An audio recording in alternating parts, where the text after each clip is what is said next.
Good evening, everybody. I'd like to welcome everybody to the City Council meeting on Monday, March 12th, 2012. If you'd please rise and pledge allegiance with me.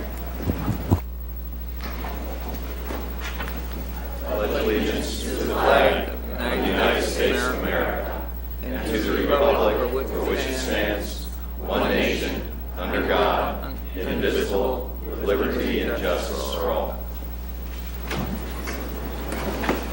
Thank you and welcome, everybody. Kathy, if you would please call the roll.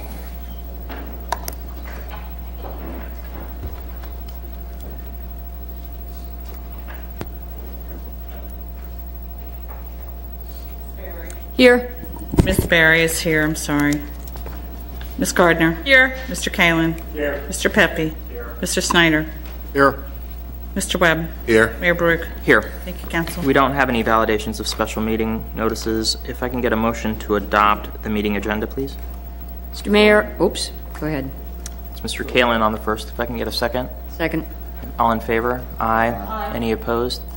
Any abstentions? The ayes have it. The agenda is adopted. I just want to put a couple plugs out as far as how we're going to conduct business tonight. I know that I have several speaker slips that deal with the budget, and what I'm going to do is take those up during the public comment, and then the City Council will hear the presentation by the City Manager and also from the School Board at that point. But if anybody wishes to hold comments until later, we're not actually having a public hearing tonight on the budget itself, but I'm happy to take those comments during the public comment period. We have several proclamations this evening, and I've asked Councilmember Barry to read the first one and also read the Falls Church Green Housing Home Certificate Awards as well. Ms. Barry? Okay. In the matter of Earth Hour in Falls Church on March 31st, 2010. Whereas the City of Falls Church has assumed a leadership role through its Climate Protection Initiative and the work of the Environmental Services Council, and to promote public awareness about energy efficiency, natural resource conservation, and collective action to promote community sustainability. And whereas the City has taken steps to reduce greenhouse gas emissions and to increase energy efficiency, including purchasing hybrid vehicles, using biodiesel fuel, expanding recycling programs, and requiring green roofs and/or LEED elements in special exception projects. And whereas Earth Hour is both an international and local symbolic event organized by the World Wildlife Fund to raise awareness about climate change issues and to encourage businesses, individuals, and governments to take actions to reduce their carbon emissions and their impact on the environment in their daily lives and operations. And whereas the Environmental Services Council, the Falls Church Village Preservation and Improvement Society, and Transition Falls Church have demonstrated leadership in sponsoring this observance of Earth Hour in the city. And whereas Earth Hour asks all citizens, businesses, organizations, and government agencies to turn off all non-essential lighting for 1 hour, beginning at 8:30 p.m. on March 31st, 2012, and to encourage citizens and businesses to commit to actions that they can take in the coming year to reduce their carbon footprints and conserve energy. And whereas turning off non-essential lights in public buildings will serve as an example for citywide energy conservation. And whereas non-essential lighting in Falls Church City Hall and other public buildings will be extinguished for the hour between 8:30 and 9:30 p.m. on March 31st, 2012 to conserve energy and raise awareness about global climate change as part of Earth Hour. Thanks, Ms. Berry. Now, therefore, I, Nader Baruch, Mayor of the City of Falls Church, do hereby proclaim March 31st, 2012, between 8:30 and 9:30 p.m. as Earth Hour in the City of Falls Church, and encourage residents, businesses, and organizations to participate in this event and to commit to actions to conserve energy and reduce carbon emissions. In witness, therefore, I unto set my hand and cause the seal of the City of Falls Church, Virginia, to be affixed this 12th day of March 2012.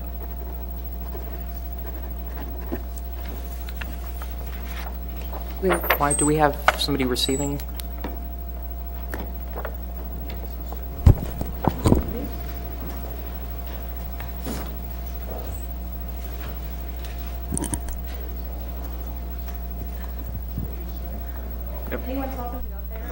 Receive the the proclamation. We'll take a couple of photos. Yeah, and please, if there's any comments that you wish to make, feel free to make them as well.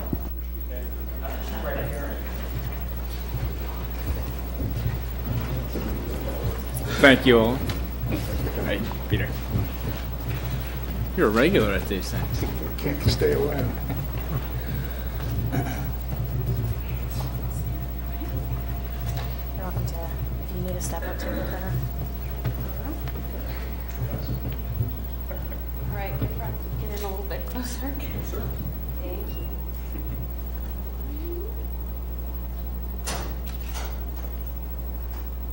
Welcome to say one. Thank you, David.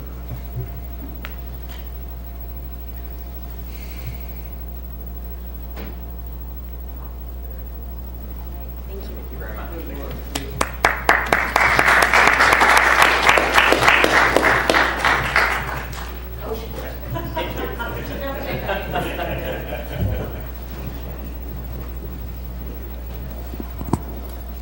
Thank you very much. Ms. Berry, if you would read the awards as well. The matter of Falls Church Green Home Certification Program Award presentation. As I just read, 2 homes in the city of Falls Church, 307 and 309 Northwest Street, are being honored with awards for having achieved distinction as certified green homes. Both houses, constructed by Arlington Design Homes, are among the first in Virginia to receive gold level certification through the National Association of Home Builders National Green Building Standard. Both homes have also received Energy Star certification. The National Green Building certification process includes inspection and review of the lot and site development, resource efficiency, energy efficiency, water efficiency, indoor environmental quality, and homeowner education. Buildings must incorporate green practices into every step of the design and construction process. There are 4 certificates. May I read that? Mr. Yes, Chair? please. Okay. There are 4 certificates. One for Austin B. Kirkland, who purchased a green home in the city. One for Walter and Carol Mallory, who designed and built the first NAHB gold home in the city. And 2 for Arlington Designer Homes Incorporated, the contractor. Thank you very much. Mr. Frazier, if there's any comments you wish to make, and also any of the homeowners as well. Yes, tonight I have Walter and Carol Mallory and Andrew Moore with Arlington Designer Homes. And I want to thank, we don't have Austin tonight, he couldn't make it, but I want to thank Walter and Carol for going to the trouble to make a green home here in the city of Falls Church. It's not easy to do, and it takes a little extra effort. And we here in the city appreciate that effort, and that's why we want to award you tonight. And you too, Andrew. Andrew has these two, but he's got one in the pipeline as well. So this is a great thing to have a builder who builds repeat green homes. And these are 2 gold level NAHB homes, which I understand is not too easy to do. The bronze it's quite a step up from the bronze to the gold. So congratulations to you, and Thank you very much, and thanks for your efforts in making Falls Church and the community greener as well. If you would all come forward, and let's have some photos taken.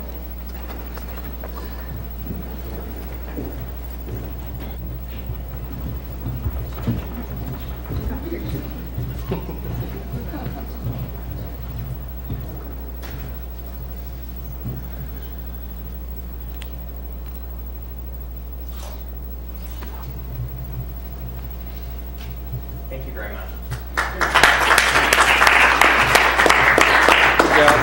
Thank you. Congratulations.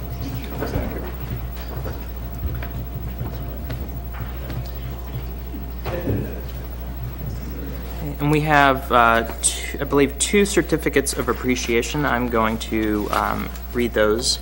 The first certificate is for Joseph Golden for dedicated volunteer service to the City of Falls Church for his work on the City Employee Review Board from July 2009 through October 2010. The council is grateful to its many citizens who volunteer their time to serve on boards and commissions and help make Falls Church a better place to live, work, and do business. And without your assistance, with the selecting of the 2009 Employee of the Year and your efforts in reviewing employee grievances are especially appreciated.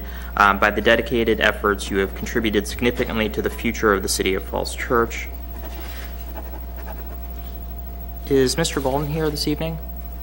Kathy, I'm going to pass this to you and have you mail that out.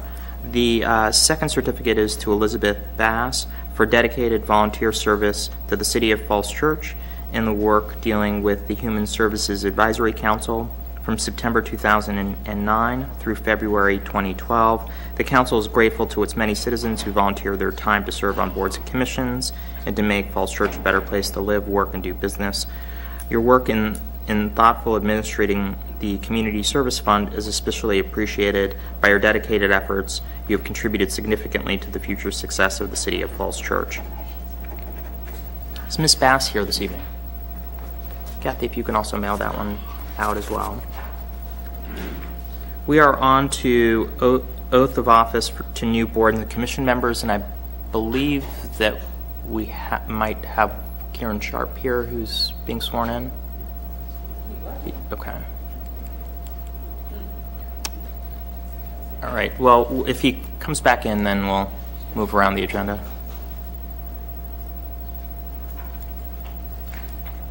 Okay, we are on to receipt of public comments. I have a few speaker slips. The first speaker slip that I have is from Roger Neighborgall. Mr. Neighborgall? I'm Roger Neighborgall. I live on Hill Avenue. I've lived in Falls Church for almost 40 years. What I want to talk about is my role as president of the W&OD Trail. The Walter Mess Plaza dedication has been rescheduled, as Joanna knows. We both stood out in the rain and the snow while 12 ladies from the Avondale Society refused to get out of American Legion Hall so we could occupy it. So I still like daffodils, however.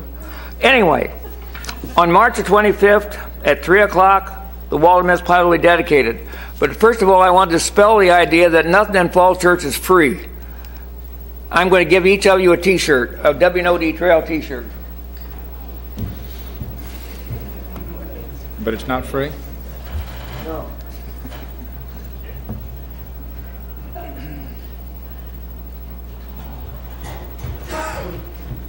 Next up.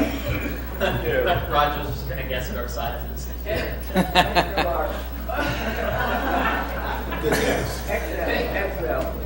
Now, I haven't forgotten Roger, you threw an XL at me? Okay,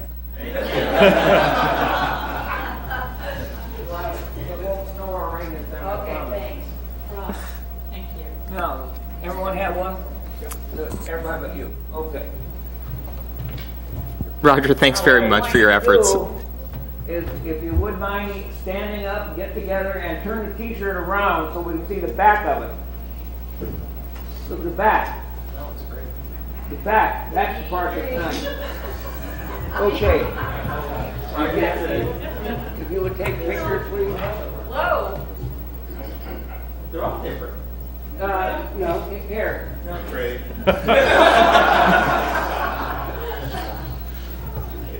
Nothing perfect in the world. You know, you're really putting us to the test, Roger. Yeah. Nader, you want to trade with the medium? Okay. So I think you're going to go with Mr. All right. Hi.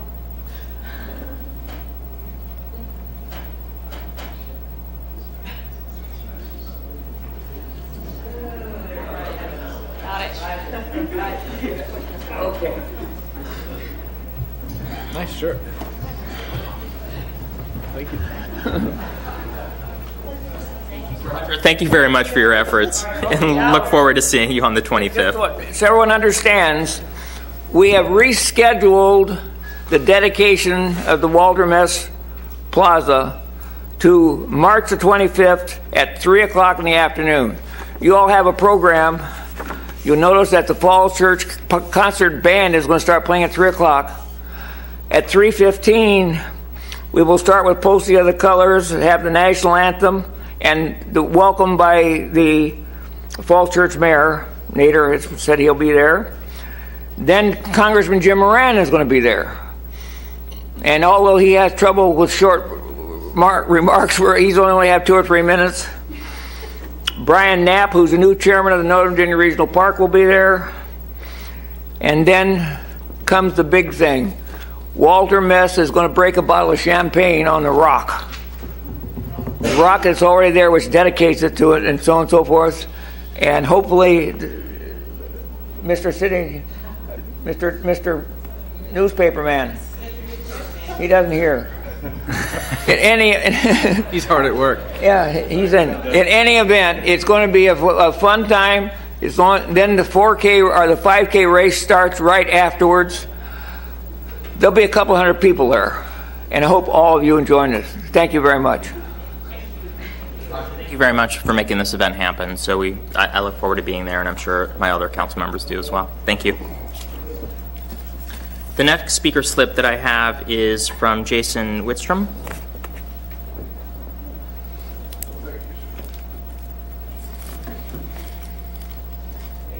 Good evening, Mayor Baruch and members of council. My name is Jason Widstrom, and I'm an employee of the city. I currently work in the Department of Public Works as a civil engineer. However, this evening I stand before you as chair of the Employee Advisory Council. So I'm here tonight to speak about the growing concern among employees about compensation. Over the past few years, the city's general government employees have endured reductions in force, pay freezes, significant increases in retirement, increases in contributions for health insurance. In fact, when most of us were hired, it was with an understanding that our compensation included a benefits package that no longer exists. We have given up, among other things, the deferred compensation match, commuter incentive, and adequate funding for tuition assistance. While we have been disappointed with the outcomes of the past budget processes, we have also been very understanding as employees and have taken a fair share of the sacrifices. The downturn in the economy and unfortunate circumstances surrounding the water lawsuit has played havoc with the city's budget. Throughout, we recognize the need and importance of making those tough decisions and the push to restore the fund balance. This was readily apparent in the work that the Employee Benefits Task Force for FY12, which resulted in recommendations to cut benefits substantially and increase employee contributions for the fiscal health of the city. It is our understanding the city is on the mend and has projected growth in revenues of about 4% in FY13, and this is without a tax increase. With this good news in mind, employees are looking forward to a budget that begins a process of reinvestment in city staff after 3 long years of cuts. We understand City Council has directed the city manager to present a budget that provides a level of employee compensation that is competitive within the regional labor market while remaining sustainable over the long term. The EAC agrees compensation should be a priority in FY13. In early February, the Employee Benefits Task Force reported the city was failing to remain competitive. The median employee salary in Falls Church is the lowest, a full 15% below the average paid by surrounding jurisdictions. In addition, city employees now pay among the highest percentage of costs for both pension and health insurance. This further reduces take-home pay and widens the gap between us and neighboring counterparts. As I thought about this disparity in compensation, I wondered what the impact has been to the city.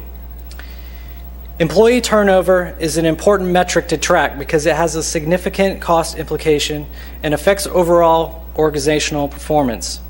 According to a 2008 Society for Human Resources Management study, the cost to replace and hire new staff may be as high as 60% of an employee's annual salary, whereas total costs of replacement, including training and loss of productivity, can range between 90 and 200% of an employee's annual salary.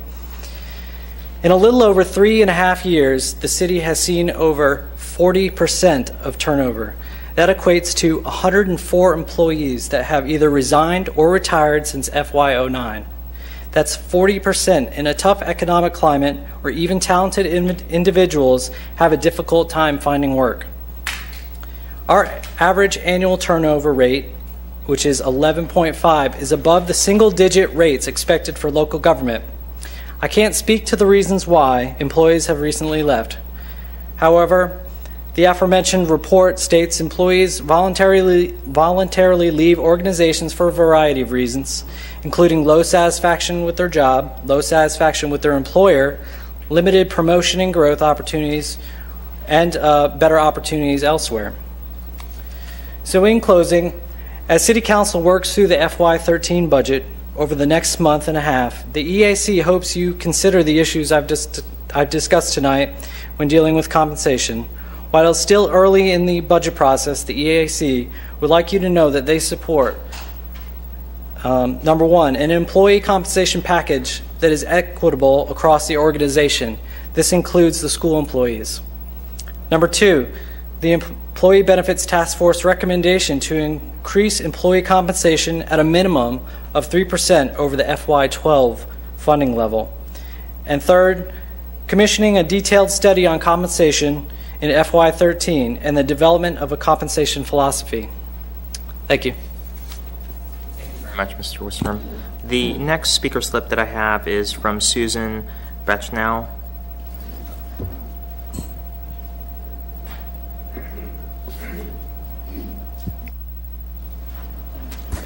Thank you, Mr. Mayor, members of the council. My name is Susie Bechtel. I live at 4505 15th Street North in Arlington, Virginia. But I'm here to ask you tonight to restore the funding for the Mary Riley Stiles Public Library in the upcoming budget cycle. Last week, I had the pleasure of visiting the library, and I was distressed to learn that the local history room is now open mostly by appointment only. That's very distressing, and I also learned that the library staff is down by about 5 people. Not easy. About 25 years ago, I sat on the same bench that you did, and I struggled with the same city budget issues.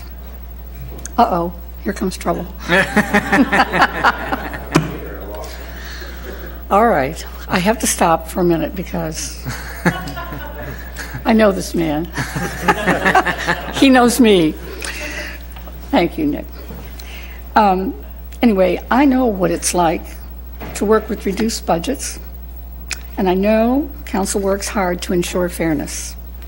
I know that budgeting is not science, it's not art, all the way from local government to the White House. And I know that health and safety issues are very important in the government, in any government. They're paramount. But I believe the library, along with the schools and the community center and this council chamber and Cherry Hill, are really the heart and soul of the community. A crossroads, a cultural and educational center where people actually meet, talk with each other face to face, not texting, face to face across all the generations. Tonight I want to make a special pitch for the local history room of the library. Over time, the local history room has received countless historical photos, maps, books, newspapers, letters, videos, books, and other documents about Falls Church and its citizens and its businesses. When you stop to think about it, the Falls Church Local History Room is unique, not in the city, not in the country, but in the world. There's no other place that has so much history about Falls Church in one room. The collection is priceless. Imagine if we lost this room. But guess what? We are losing it. Right now, when I was there are multiple boxes sitting in the hallway of the Virginia room that have been donated, partly by Rick Turman. They haven't even been gone through. I don't know how long they've been there, but it's going to take a long time to catch up. There's no staff time dedicated to working on the collection. So the longer the stuff sits there, the harder it is to catch up. And who would want to contribute anything to the history of Falls Church with no assurance anybody's going to be there to take care of it. Falls Church prides itself on its history. Look at the entrance sign to the city. How ironic it could be that the historical documents of Falls Church for the second decade of the 21st century will be scant indeed. Just not there, missing. Your legacy, our legacy. So I ask you and all the citizens who may hear this to step up, speak out, make your base known to ensure that the library, its local history room, will receive the funds it needs to properly serve the community. Thank you. Thank you very much for your comments. The next speaker slip that I have is from Mr. Matthew Abel regarding Transition Falls Church.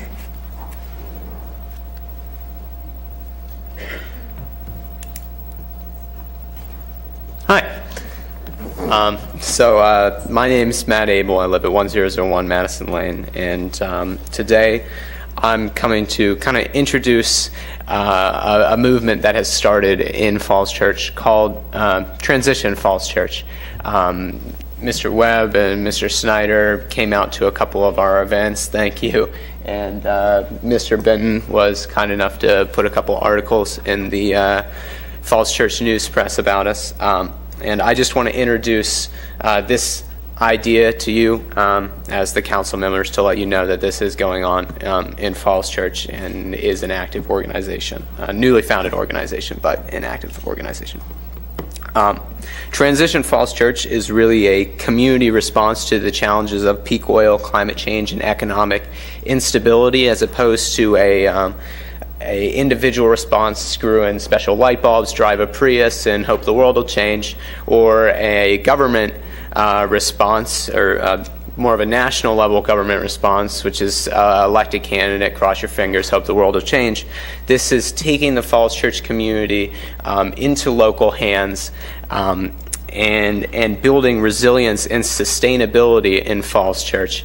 And also, even beyond that, and what I feel is the most important goal of Transition Falls Church is to return us to a more cohesive community environment in which people are more connected to each other, where we're more plugged in to our neighbors than we are to our video games and the people on Jersey Shore or Saturday Night Live, but that we're actually involved in the community around us, creating a positive vision for Falls Church. We have a vision for Falls Church run by local economy, local energy, local food, and although these ideas and these projects that we're currently kind of trying to realize in Falls Church are coming from a grassroots level, this is something that eventually can become an electable model, and eventually is a model we would like to see the City Council also embody. So I'm not going to talk too much about the movement today, but I just wanted to bring it to your attention. There's a couple wonderful articles in the Falls Church News Press if you'd like to learn a little more about us. Thank you very much, Matthew, and thank you for your efforts in this new organization. Thank you. Mr. Mayor, if I might, before Matthew leaves, I wanted to thank him and the other people involved for this. This is a very interesting initiative, and it's been some time since we as a community have done really some serious visioning about where we want to be in 20 or 30 years. So this is very exciting, and I urge everyone to pay attention to it and participate. Thanks. Thank you very much. The next speaker slip that I have is from Mr. Ralph Yatsko, speaking about LEED standards for the city.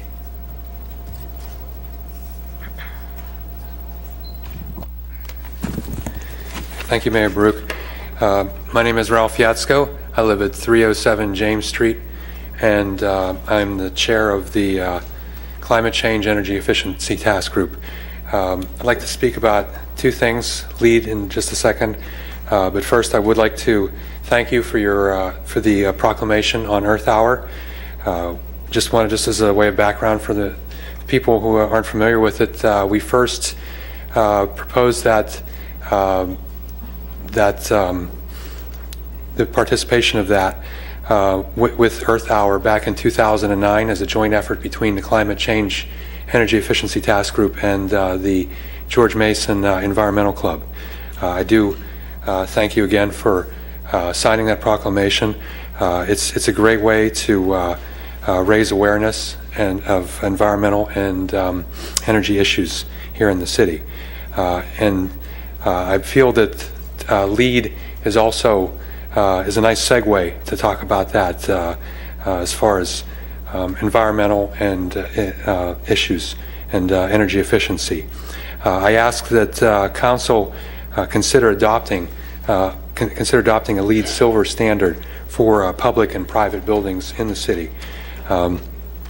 We at this point are out of step with the surrounding communities, Fairfax, Arlington, and Alexandria, who have all adopted LEED standards for their public and private buildings, and as well as with DC, Washington DC, which has the most buildings, LEED buildings per capita anywhere in the country. And why LEED? LEED, just a very brief background. LEED stands for Leadership in Energy and Environmental Design. Again, that's what's emphasized in the Earth Hour proclamation, also talked about by Matt in sustainability, Falls Church. It does overlap nicely with some of the goals of sustainability. LEED buildings, generally buildings built to LEED standards generally are healthier environments with lower energy and operating costs. Study after study has shown that absenteeism is lower in commercial buildings and also for children in LEED-built schools. And once again, there can be somewhat higher upfront costs, but generally what's seen in study after study is that the lifetime operating costs are much less. And when we're building a school, for example, or public buildings with the idea of being 30-year or more buildings, the time and money invested up front in building LEED more than pays for itself over the lifetime in return to that school. All right. Thank you. Thank you very much, Ralph. What I would suggest doing, Council, if we can take this up perhaps at our Council comments and see if we want to start moving on this and getting it, figuring out the path forward, talking with staff about that. So why don't we reserve a brief discussion about that during our Council comment period. Those are all the speaker slips that I have. Are there other members of the public that wish to address Council? Thank you. Ms. Bichow, if you'd summarize any of the written comments we've received this week.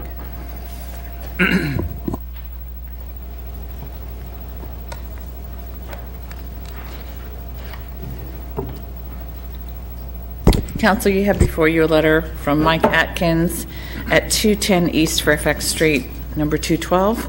And he commented on the bike route through the city and some of its pitfalls. And Stephanie Oppenheimer at 610 North Oak Street has asked the city to consider installing video monitoring systems on the city school buses to catch people who drive past the school bus when they've stopped. Thank you very much, Mr. Bichow. We are on to the City Manager's report to Council for the presentation of the FY13 operating budget and the FY13 through 17 CIP and the amendments. Council, what I would suggest that we do is, and we're also going to be hearing from the superintendent as well as the chair of the school board. I think this is going to be our first opportunity that we're going to have to see the budget. So, if we can ask some preliminary questions, if there are any, but we're going to have numerous work sessions and public hearings about it. So I think we should let things sink in a little bit before we get too far into the budget this evening. That would be my suggestion.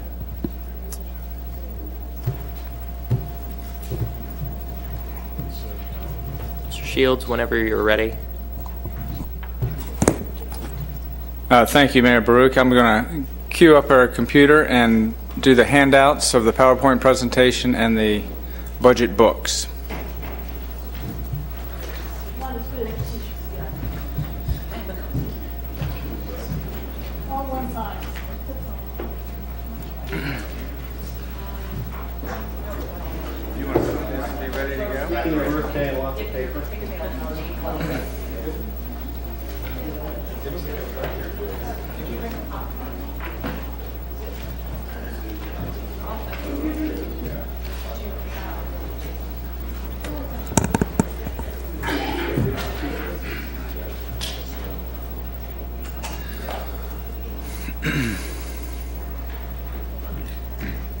Mayor Baruch, members of council, I'm very pleased to be before you tonight to submit my budget recommendations to you for FY13 and for the 5-year capital improvements program.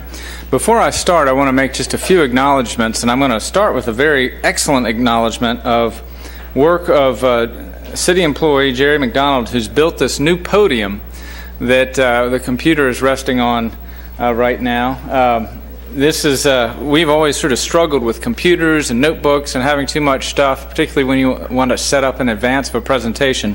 So he built this additional podium, and it's being put into service tonight, and it's a beautiful thing. And so as you leave tonight, I recommend that you come and take a look at it. Jerry also was part of the team, but he was really the leader of it, who did the renovations in the Laurel Room at Development Services, and built us a new conference table there, put in new shelves, and made that room a much more attractive space for meeting. And since those are meetings that we have with developers and people who are trying to do business within the city, it sets a very good image for the city with the work that he's done. So much appreciation to him. Council, this budget presentation for you tonight does come after a great deal of work, and the council now gets to review all of the work of the various different boards and commissions and staff that have worked on this budget to date. And notably, the Library Board, which has acted on its budget recommendations, and they're built into this budget.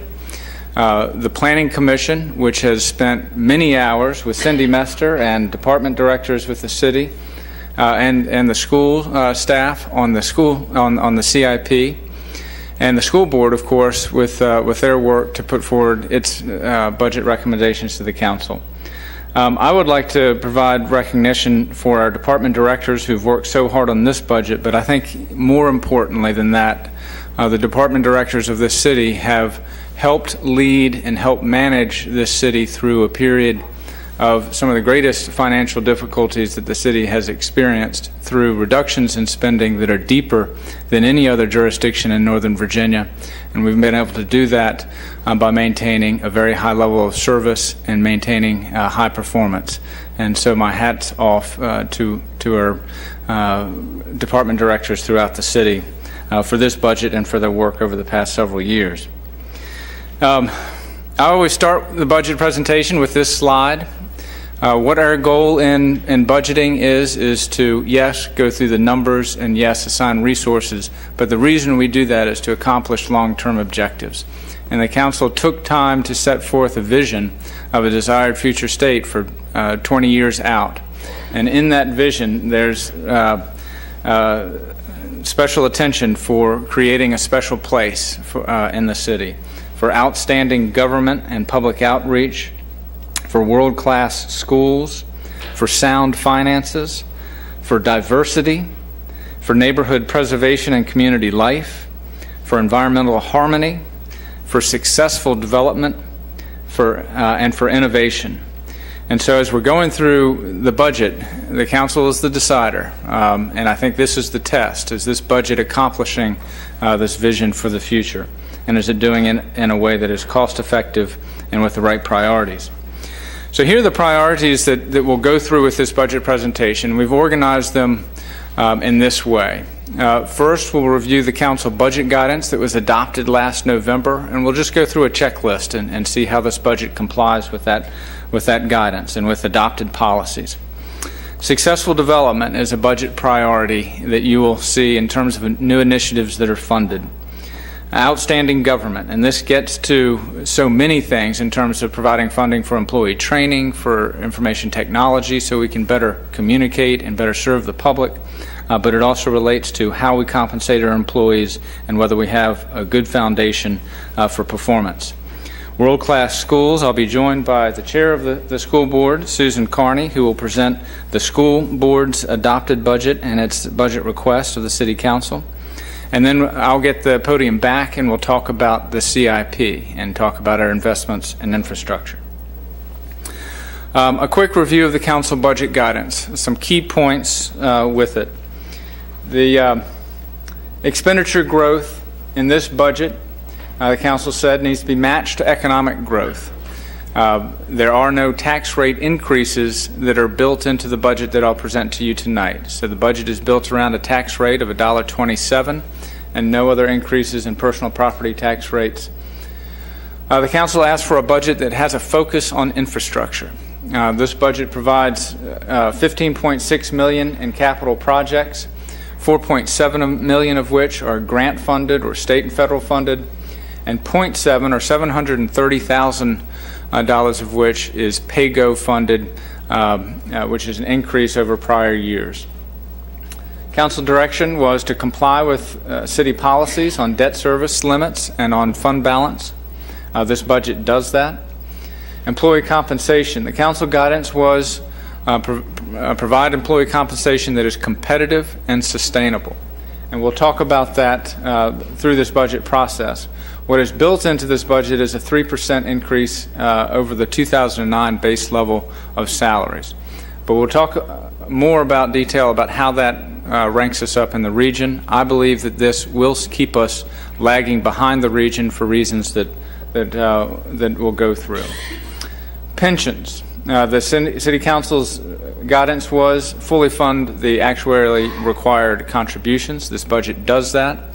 The guidance also was for VRS. Make sure that we avoid future shocks of very predictable increases in VRS expenditures. We're reviewing what the General Assembly did on Saturday, and we need to work with the schools on that. But the school board has adopted a proposal for addressing this aspect of budget guidance. So let me provide an overview of the budget, and these slides will be familiar to the City Council. This is where money comes from, 60% from real estate taxes. And of course, the story over the past 4 years is that this slice of the pie has grown from approximately 50% of our revenues to 60%, as all these other forms of revenue have contracted. But this year, we do start to see a turnaround from that trend. Last year, we relied 61% on real estate taxes. That's shrinking slightly to 60%. We do have growth in all of these areas of spending, whether it's the car tax, meals taxes, sales taxes, our business licenses, which bring in 4% of our revenues. State and federal is 6% of our revenues. And service fees, which is rec and park fees, building permits, those comprise 6% of our revenues. And here's a summary of the changes. The bottom line here is overall revenue increase will be 6.7% with the projections that we've built into this budget. Now, so breaking that down into a little bit more detail, real estate taxes, we have a projected change of 5.2% growth in real estate tax revenue. Personal property taxes increasing by 9.6%. Meals and utilities up by 6.1%. Sales taxes up by 15%. And business licenses up by 11%. Now, for each of these, what we've done is we've used our FY11 actuals and we've used our FY12 year-to-date data, and we've built those into the budget. And we're not projecting increases significantly above what we've seen already. Basically, what this does is secure those revenue increases that we have observed. Building permits are essentially flat. State and federal money, this looks like a 7% increase. It is slightly misleading. That includes a $350,000 grant that we're getting from the federal government, and that's for the regional light rail study on Route 7. So if you take that $350,000 out of state and federal, it's actually a decrease in funds that we're receiving from the state, and that's a story that's playing out across the state. So support for public safety, support for constitutional officers, all decreasing. Service charges, essentially flat this year. We have no recommended fee increases. That's an increase of 46%. What that represents is to fund some of our police car refresh. We're going to issue a short-term 5-year note to fund that, and those proceeds are reflected in this line item there. But again, overall, a 6.7% increase in revenues. This is the story on assessed values for calendar year 2012. Remember, our assessed values based on a calendar year as opposed to the budget, which is on a fiscal year. Single-family homes up 4%, condos up 2%. This is a departure from every year since 2008, where we have commercial valuations growing at a faster rate than residential values. The difficulty that we've faced in recent years is that commercial sector has contracted very sharply in the prior 2 years. And that fact that commercial values have contracted really is a big part of this story in terms of the impact of the median household tax bill over the past several years. As we went into the recession, what we saw is all of the revenue streams from business licenses to sales taxes went down. And on the real estate side, commercial, we had a double-digit drop in commercial valuations for 2 years in a row. And as an effect of that, even as we were cutting our budgets, the tax bill on the median household increased. With the growth in assessed value, the median tax bill will increase again this year. So this is a story of a multi-year trends that tries to explain that dynamic between real estate and all other revenue. Going back to 2006, real estate revenue has had this upward trajectory, and all other revenue sources for operating budgets has had this declining revenue trajectory. In 2006, real estate constituted 50% of our total revenues. Out here in 2013, it's 60%. So now we'll review expenditures and the 2013 budget. Again, the slices of the pie of where the money goes. Education is 42% of the general fund budget, and it's important to note that that's just the local share for the school budget. They also have state and much smaller federal sources of funds, and Ms. Carney will discuss that. But the other slices of the pie, we have administration, judicial services, which is the sheriff and our courts that operate here in this building. Public safety, which includes police and fire, is 14% of our expenditures. Public works, which is maintenance of all of our streets, all of our facilities, is 8%. This is where stormwater maintenance is, our arborist, all those functions. Recreation, parks, and culture, which is to say our library, constitutes 6% of the city budget. Health and welfare, 3%. This is planning and economic development, 5% of our budget. And debt service is 7%. It's a slight increase over last year. The council's adopted budget or guidance or policy is that debt service shall not exceed 12%, and we're well within that. This year for expenditures, we do have the pay-go amount, which is $730,000. That represents 1%. And we do still have a contribution to our reserves for the restoration of fund balance, and that is 2% of our expenditures in this proposed budget. With broad brush, here's a summary of the changes from FY13 to FY12. General government operations is a 4.4% increase, $1.3 million from FY13 to FY12. Our debt service will increase by $507,000. That's about a 13% increase. The school transfer is a 7.3% increase, or $2 million. Capital grants and reserves, this is an increase of $1.6 million, 135%.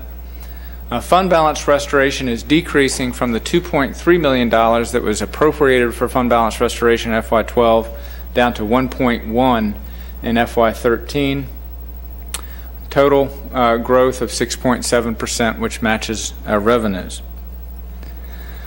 I want to talk for the next 3 slides just about some of the new initiatives that are in the general fund. And I'll start with planning and economic development.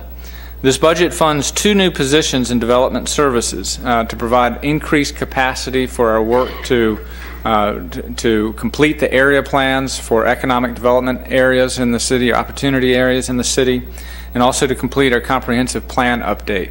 Our last update was in 2005. It is a state mandate that we need to do that every 5 years, and we're now over a year behind. And so this will apply more staff capacity to complete that work. The goal is to set the stage for commercial revitalization, to increase density, and to set the tone for the right quality of development and incentives for economic development in the city. In finance, we have a part-time accountant position to help with financial control and audit preparation and segregation of duties. In public safety, we have police vehicle purchases, and I mentioned that briefly when we were talking about revenues. What we're proposing in the budget is to replace 5 vehicles in our police fleet, and to do that with the issuance of a short-term 5-year debt instrument. The budget includes funding for a part-time fire marshal, and this would be a non-permanent part-time position.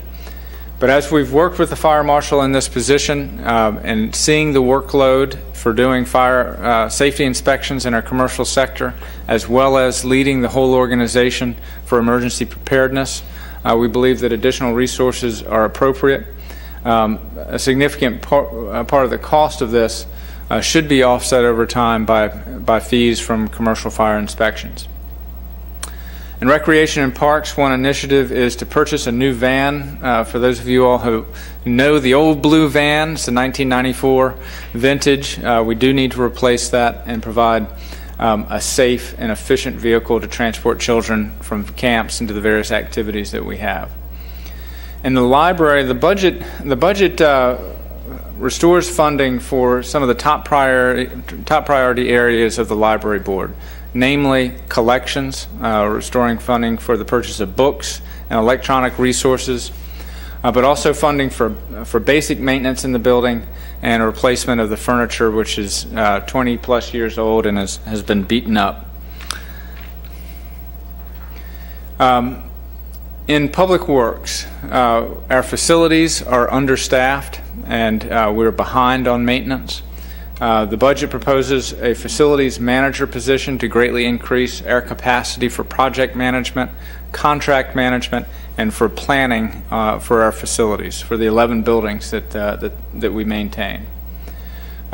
Information technology, I think the council has some interface with the city's IT frequently. There are investments we need to make in some of the core infrastructure, but also in terms of refreshing equipment and updating our operating systems. Funding is provided in the budget for those things.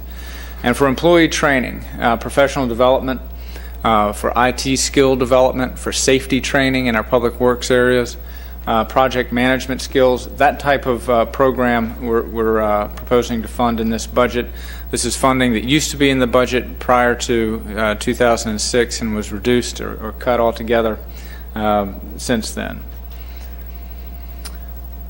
General fund positions over time. Council is familiar with this chart. Prior to 2010, the city's maintained a workforce of just over 200 people.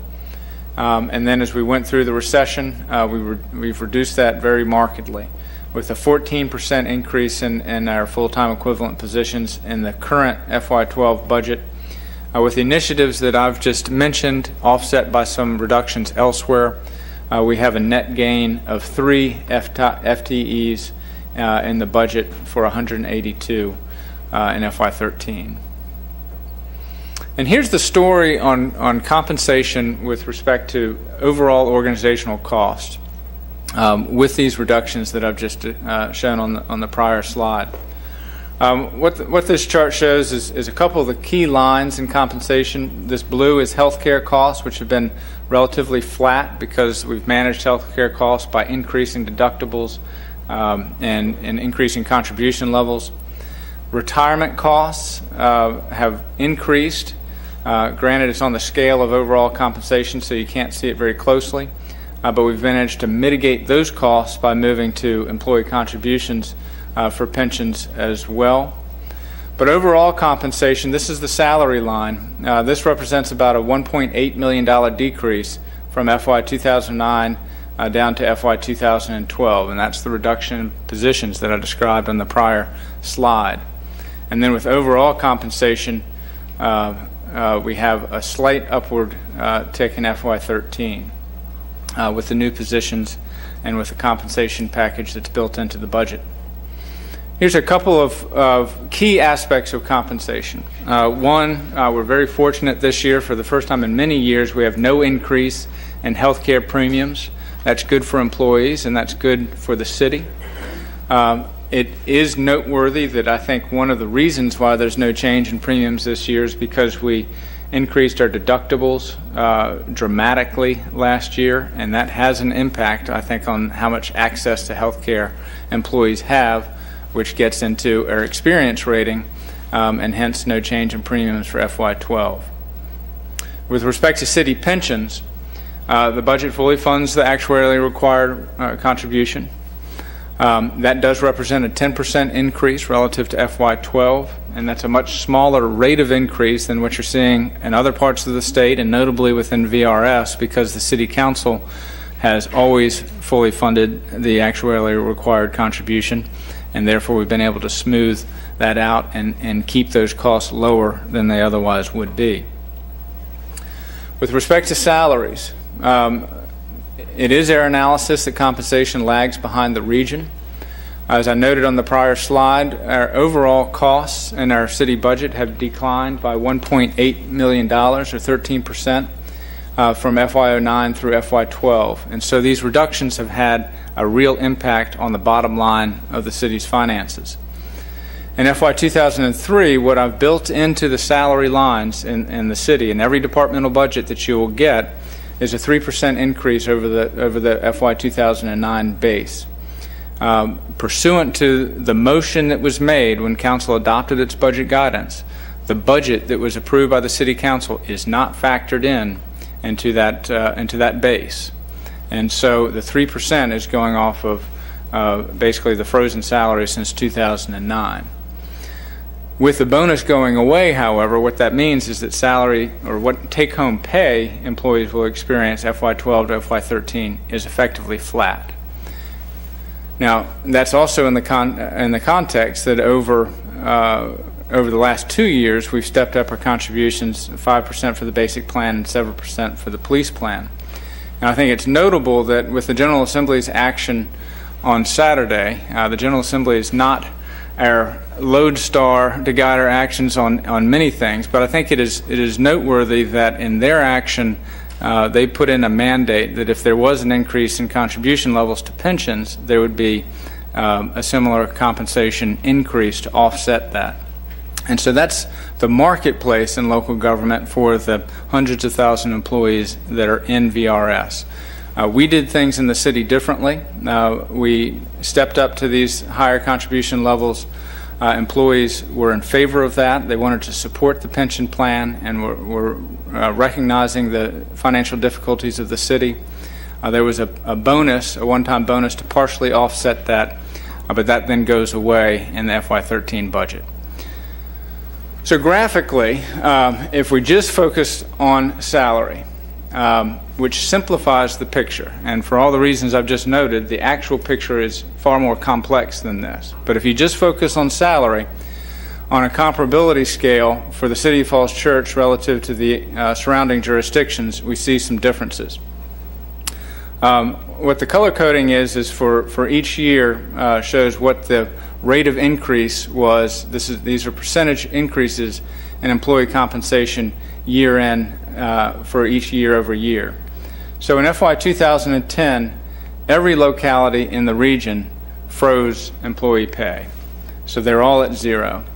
In FY11, we saw Arlington County increase by just over 2% and the City of Alexandria by just over 3%. And again in FY12, Arlington did the same thing. The County of Fairfax provided a salary increase in FY12, as did the City of Alexandria. And in FY13, these are the proposed numbers.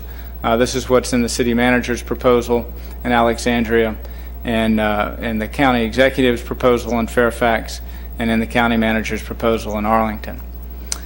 This column represents these 4 years taken in aggregate. And just on salary alone, what we see is some variance in the region, but just under or just over 7% increase in compensation in Arlington, just over 4% in Fairfax, and just over 10% in Alexandria. So as we go through this and have this discussion, I look forward to engaging with the council, and what my goal will be just to make sure that the council's decision on this is informed by data. In compensation, there's lots of room for discussion of anecdote and impressions, and we do want to make sure that the data is fairly presented. With that, I will now turn it over to Chairman Carney, who will go through the school budget slides, and then I will get the podium back for capital improvements.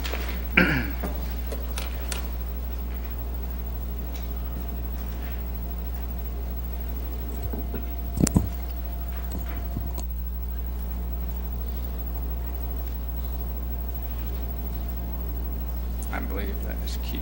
I think it is.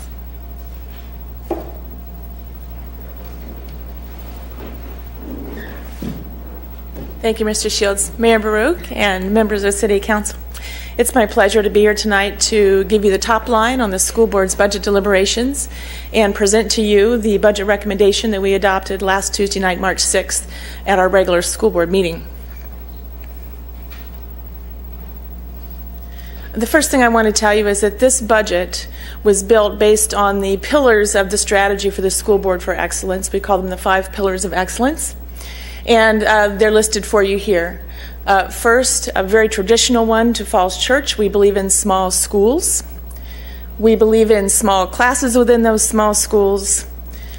We believe in 21st century education, as well as outstanding staff. And then finally, over the last few years, the school board has adopted a number of programs to take care of our neediest students, in particular to make sure that we have no hungry children in our school system. I'll come back to this in a little bit, but I just wanted to present you with the framework within which we were discussing changes to our budget this year.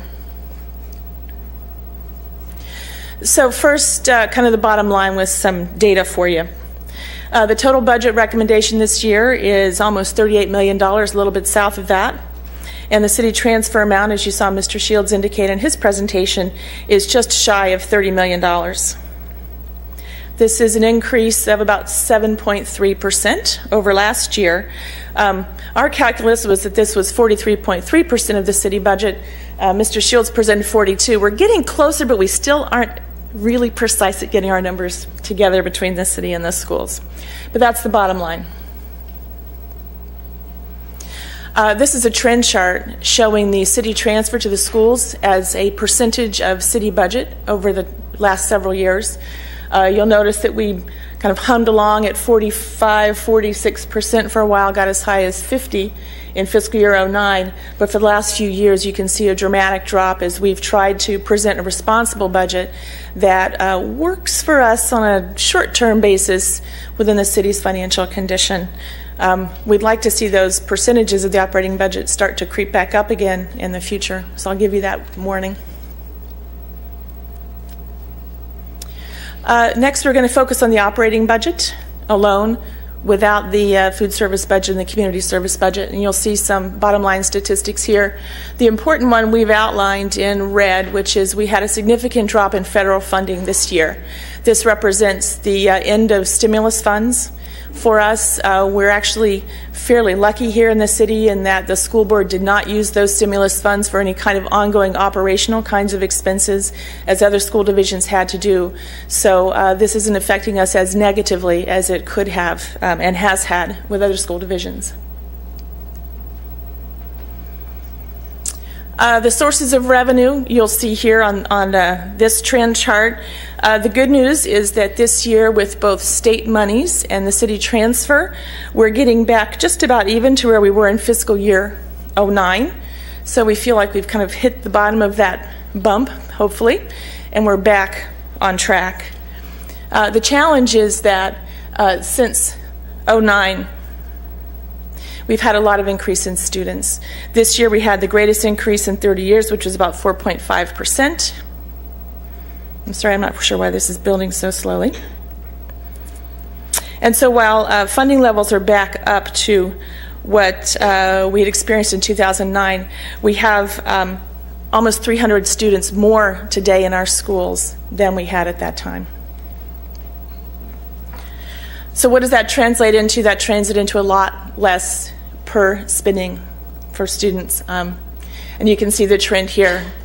Unfortunately, a lot of our graphs this year have a downward trend to them.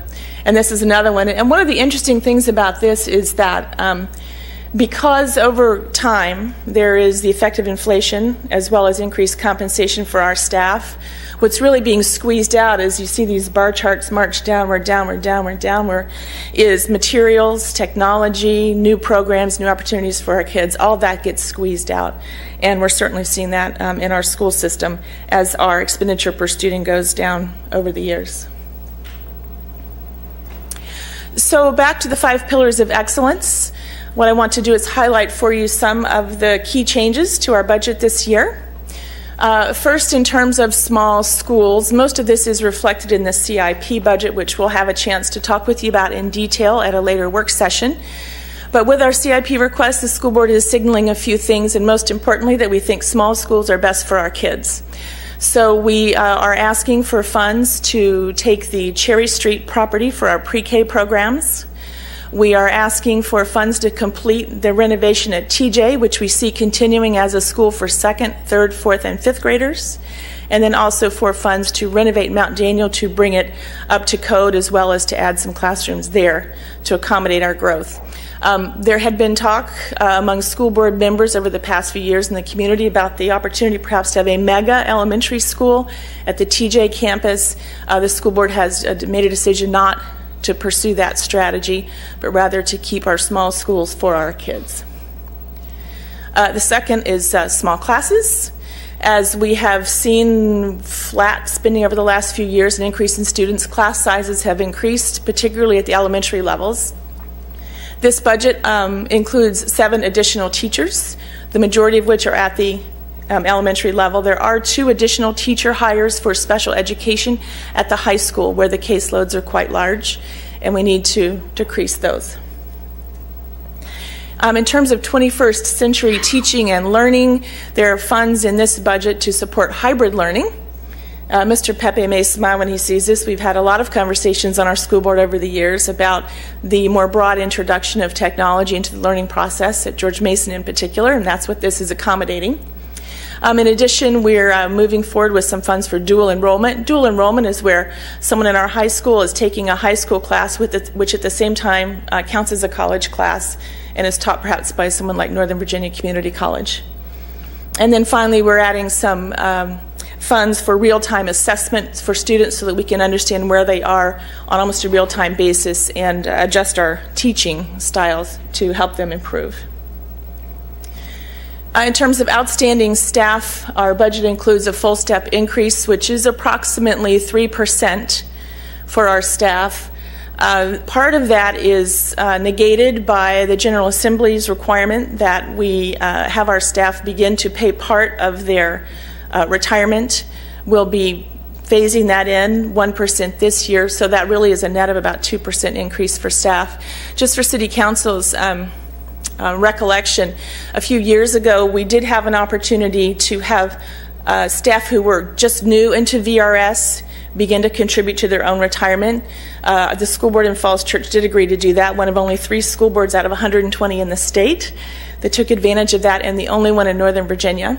So we're pleased that the General Assembly is requiring that at this point, because our school board would have taken the step, if allowed, of having our employees begin to contribute to their retirement, but we may have been at a competitive disadvantage because no one else would have done that. That was our previous experience. The second thing in terms of compensation is in the Falls Church City Schools, we value teachers that have a master's degree because research shows that they get better performance for our kids. We have a number of teachers that are in our master's lane in what we call the mid-years, starting with year 8 and 9 and up, who are undercompensated by sometimes 5 figures as compared with their colleagues in other school districts. So we've kind of surgically honed in on that and given those folks a little bit higher raise this year to try to begin to get them up to the place where their colleagues are. And then finally, readiness to learn. Over the past few years, the school board has decided we don't want any children in our city to be hungry, and we've taken a few steps to provide them with free lunch. We've introduced a breakfast program. In this budget, we're funding, and I say funding, but it's really not very much money at all, given Richard Kane's innovative way to do this. A backpack and books program for our needy children so that on the weekend and in the summers, we can be assured that they have food in their stomachs. So what about the numbers? Here are some of the key budget items with some numbers beside them. You can see the step increase, $720,000. The biggest increase here is the VRS retirement increase, which per the governor's budget is a little bit over $1 million. Please keep in mind that there is no budget in the state of Virginia at this point. On the 21st of March, General Assembly will come back to begin to discuss it again, but we don't really know at this point what's going to happen. We just are using our best guess. But what we've done is taken the governor's estimate, which we believe to be high. We've subtracted the $180,000 that is the 1% that our employees will contribute to their own retirement for a net increase in our budget of $888,000 due to VRS. VRS Life has increased a couple $100,000 as well, which was unexpected. And you'll see the mid-range salary adjustment I mentioned, the hiring of 7 teachers. I want to be completely transparent and point out that in this budget there is also funding for an increase in salary for school board members. Presently, school board members are paid $100 a month, and the chairman is paid $150 a month. We are proposing an increase to $350 for school board members, $400 for the vice chair, and $500 for the chairman of the school board. This still leaves us woefully underpaid as compared to many, but we didn't really make this change for the reason of our own pay. We made this change because in the last 2 elections we've had a number of folks come to us to talk about running for office who've said that given that low rate of pay, they couldn't really afford it because they couldn't even pay a babysitter to cover them during meetings. So we're trying to balance that. We think it's important that the school board be representative of the entire community and anybody have a chance to run. You'll notice here almost $550,000 in savings due to reorganization and the streamlining in the central office as well as other reprogramming. So we've essentially paid for our new teachers through our own internal cost cutting, and I want to thank and congratulate Dr. Jones for doing that in her first year as superintendent with us. We're losing about $100,000, we believe, in cost of competing. If you don't know what cost of competing is, we get reimbursed by the state for certain staff expenses. Here in Northern Virginia, we reimbursed a little bit more because of our cost of living, and the General Assembly is taking some of that back from us. And then finally, the loss in federal stimulus funds is the last thing you'll see here. Finally, last Tuesday evening when we adopted our budget recommendation, the school board unanimously passed 3 resolutions or motions to bring to you at the City Council. The first is we have been talking with you over the past year and a half or so about a revenue share agreement between the school board and City Council, and would like to encourage those conversations to continue toward the idea of a completion of a revenue share agreement between our 2 bodies that would be in force for 2014 budget deliberations.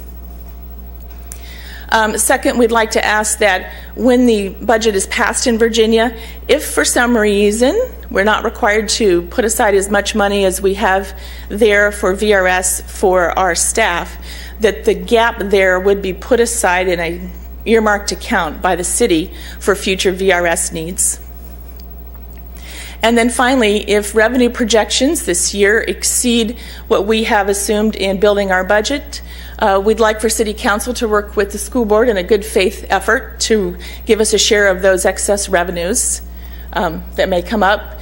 Professional development, technology, and other needs in the schools aren't met through our budget as we proposed it to you. And so that's my story. I'm sticking to it. I thank you for having me. I'm happy to answer any questions that you may have. Otherwise, we will provide you with a copy of this presentation and other usual supporting documentation that you're used to getting from us. And we look forward to a work session later in the month where we can look in more detail and discuss this with you. Thank you, Ms. Carney. And would you mind staying until the end, and we'll get to the CIP and then circle around for any questions that we have. That's fine. And again, we're hopefully going to keep them pretty high level at this point.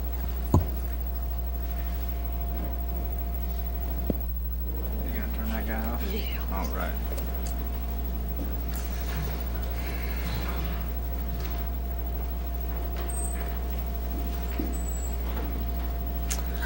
Okay, well, we'll go through the capital improvements program, and I think this is an area where the council is going to want to spend a lot of time in this year's budget. There are a lot of items here that are very important for the community and improvements that we can deliver.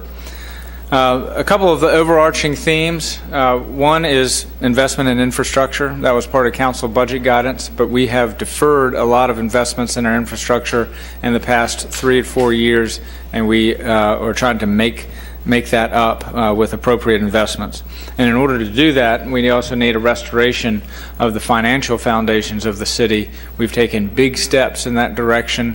The council has adopted policies that will help us accomplish our capital objectives, and this budget will implement those council policies. Here's a breakout of where the money is going in our capital improvements program.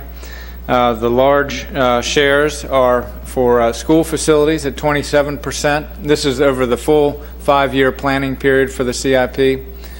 Stormwater is 20% of the CIP. Transportation is 20%.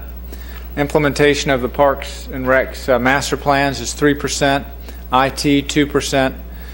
Public safety, we have some station improvements down at Station 6. That's 1%. And general government facilities is 27% of the overall 5-year CIP, including libraries and City Hall in particular. Some of the key projects that we'll be discussing in FY 2013. We have funding in here for the Parks Master Plan, but also for lighting the baseball field up at George Mason, a total of $310,000 for those two combined. Our facilities improvements, schools, we have $4 million for the Thomas Jefferson Elementary School renovation, and just about $500,000 for other facilities improvements and system improvements on schools. In general government, we have $4.19 million, also a share of systems improvements, but also the implementation of the expansion in the front of the City Hall and architecture and or planning for City Hall facilities.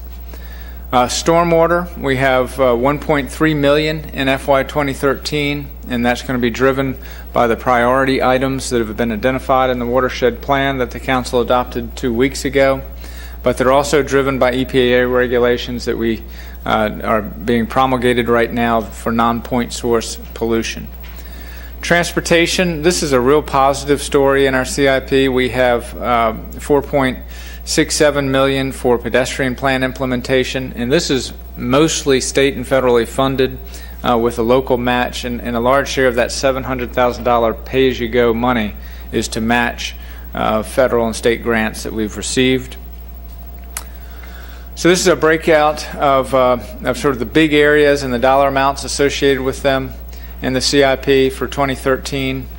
$550,000 for core infrastructure in our information technology area, $8.6 million for general government and school facilities, $27 million over the 5-year plan for facilities.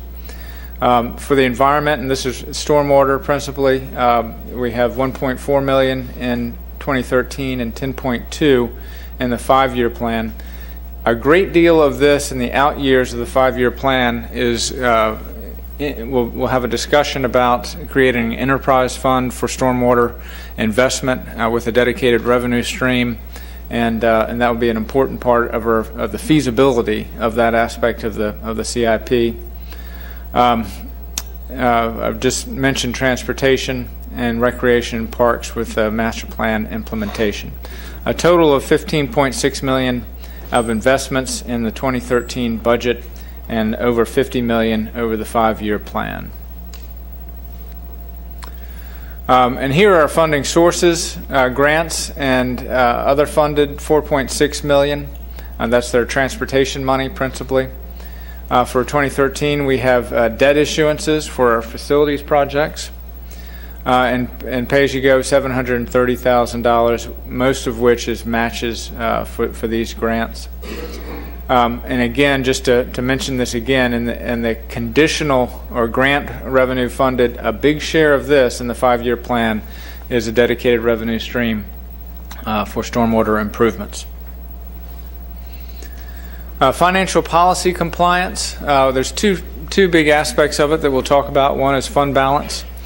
What the budget does in FY13 is it puts $1.8 million for a combination of pay-as-you-go capital and fund balance restoration. For FY13, we will hit the council's policy target of 17% of expenditures.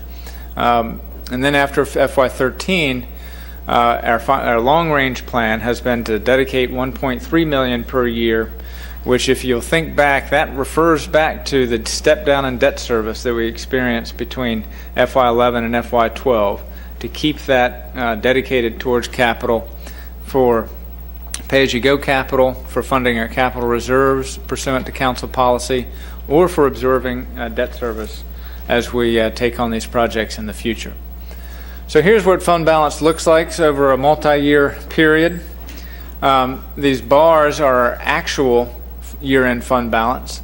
This line is our newly adopted policy target, and this is our adopted policy floor. This is 17% of expenditures. This is 12% of expenditures. So as you can see, we stepped down below our policy in 2009 and 2010. We took big steps back in 11 and 12 to get back to our target, and then FY13 and on we'll be in compliance with that target and be able to put those funds towards investments in the community. With respect to debt service, in FY13 we will have a $507,000 increase in debt service that's built into the budget. That will total 7% of annual expenditures, well within policy limits. If you take the full 5-year CIP, what we're forecasting is just under a $2 million increase in debt service over the 5-year period. That's relative to FY12, and that would step us up to about 8.3% of expenditures pursuant to our 5-year model. So we'll be discussing that on Thursday in the context of so your budget decisions can be made in this larger, important financial context. But graphically, here's what debt service looks like, with the top line being our policy limit. This pink line represents our existing debt service. So if we were to implement no aspects of the capital improvements program, this is where our debt service would go through FY17.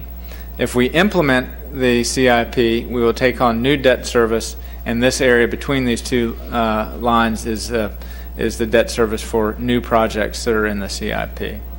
But we end up well below policy. And I think relative also to where we've been in the past, this is a feasible capital improvements program. Utility funds, just very briefly, the proposed budget does implement the sewer rate study that was presented to the council last year, and that was a sewer rate increase of 9.1%. We are not recommending a water rate increase. We can discuss that as we go through the budget process. With respect to the capital improvements in the water and sewer funds, some of the key projects in the sewer area, we have a total over the 5-year planning horizon of $11.5 million worth of capital projects to continue with our sewer line lining and replacement, but also to purchase additional capacity and to pay for plant upgrades with the Alexandria plant that we use.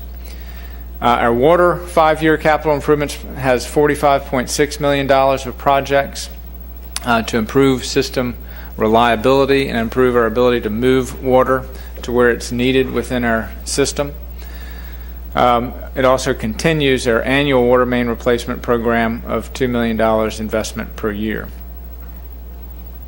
So that's an overview of the budget, and just a quick slide on process, sort of marching back to what we're shooting for is a council action and adoption of the 2013 budget on April 23rd. Of course, it goes into effect on July 1st, 2012. But to get there, we'll start next Thursday, 3 days from now, with the financial overview and multi-year forecasts.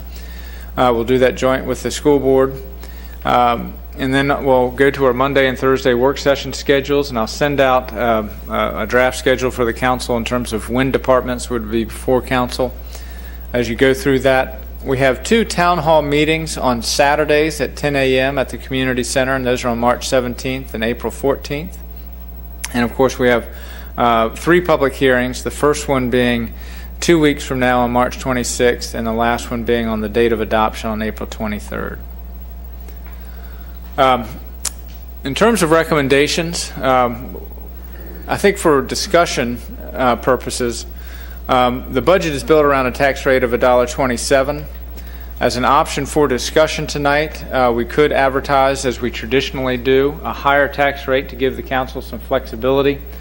If the council wished to accelerate the CIP or to fund other initiatives that I've heard discussed in the past, if we advertise at $1.27, those options will be constrained. If we advertise at a higher rate, the council would have some flexibility. I think that's really something we can take council direction on tonight or at our work session next week, although we do need to get that advertisement placed tomorrow. So I take that back. We need to have that discussion tonight in terms of what the advertisement will show in advance of that March 26th first public hearing on the tax rate and the budget. And then lastly, just this is where we began with this presentation in terms of the key priorities, meeting council budget guidance and policies, and trying to put resources to foster an environment where we can have successful development, which will provide funds and resources to fund everything that we do here. Provide funds for outstanding government and high-performing government, world-class schools, and a focus on infrastructure and investment. Be happy to answer any questions, and I guess Ms. Carney and I will be here to answer questions that you have. Thanks very much, Mr. Shields. Council, any questions at this point? And why don't we just go down the line again? So why don't we start with Ms. Berry? Mr. Mayor, I guess my question really is one of process, because I have several comments that might be slightly granular. Is it best that I put this in a memo to Mr. Shields or to the school board, or because I don't know what's useful at this point? Anybody? One thought is, we've got 2 months now to go through the budget, but on Thursday would be an opportunity for us to hear all the questions that council has. Both, I think it would be useful for the school board. They would request that, and Tony would request that, to get the questions, and then we can get answers back to the council in a thoughtful way. And I think the school board also has requested to get the councils in advance so that when they have a work session with you, that can be as productive as possible. Okay. All right. Fine. Mine's real simple.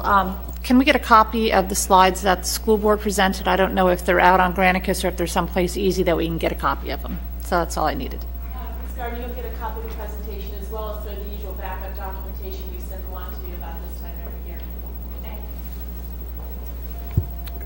Okay. Good. Dave? Okay. Ron? Aaron? I have one question. In the slide, as I saw them, debt service is a number and the school transfer is a number. Now, a portion of that debt service is for the schools. Why isn't there one number with a footnote? I mean, it's the same amount of money that's going to the school system. Why do we continue to separate it out as if they were unrelated expenses? That's one question. I do have another. Yeah, it's a point well taken. I mean, for accounting purposes, it's just debt service. Generally speaking, the school share of debt service is 2/3 of the total debt service is for investments we've made in the past on schools, but we can provide the precise breakdown. Well, also, I'd like it to be presented that way in the future. I know I can get it out, but I mean, the presentationally, it is really not. It's accounting-wise accurate, but it is not a full disclosure in terms of somebody picking up that table to know exactly how much money is being transferred for school expenditures. So that's the request. Secondly, the $180,000 that was going to be paid to support debt service from the Q-Scabs, correct? Yes, that's shown as revenue in the budget. It's $186,000. Okay, but is that money then included in the transfer? How is it not included? And not as a line item, but the budget, the 180 comes out of money we're transferring to the school system, correct? Okay, so it's not a line item, but it is in fact round tripping of the money. That's what we're doing. I don't know how GASB works, but in the private sector, that's not acceptable accounting procedure. Well, I think what when the TJ project was first brought forward with the Q-Scab application, the school board acted to commit that the first 3 years of debt service would be paid for out of the school budget. And so the school budget is built. It requires a dollar amount for that budget, and within that school budget is an appropriation back to the city of $186,000, and we show that as a receipt. Why, thank you. I understand that. That really didn't add to the store knowledge on how this works. On the other hand, I've raised this issue before, and it apparently hasn't gotten much traction. But you can't transfer money to an organization, then get it back and call it revenues. That's really conceptually not okay. Has to be subtracted out.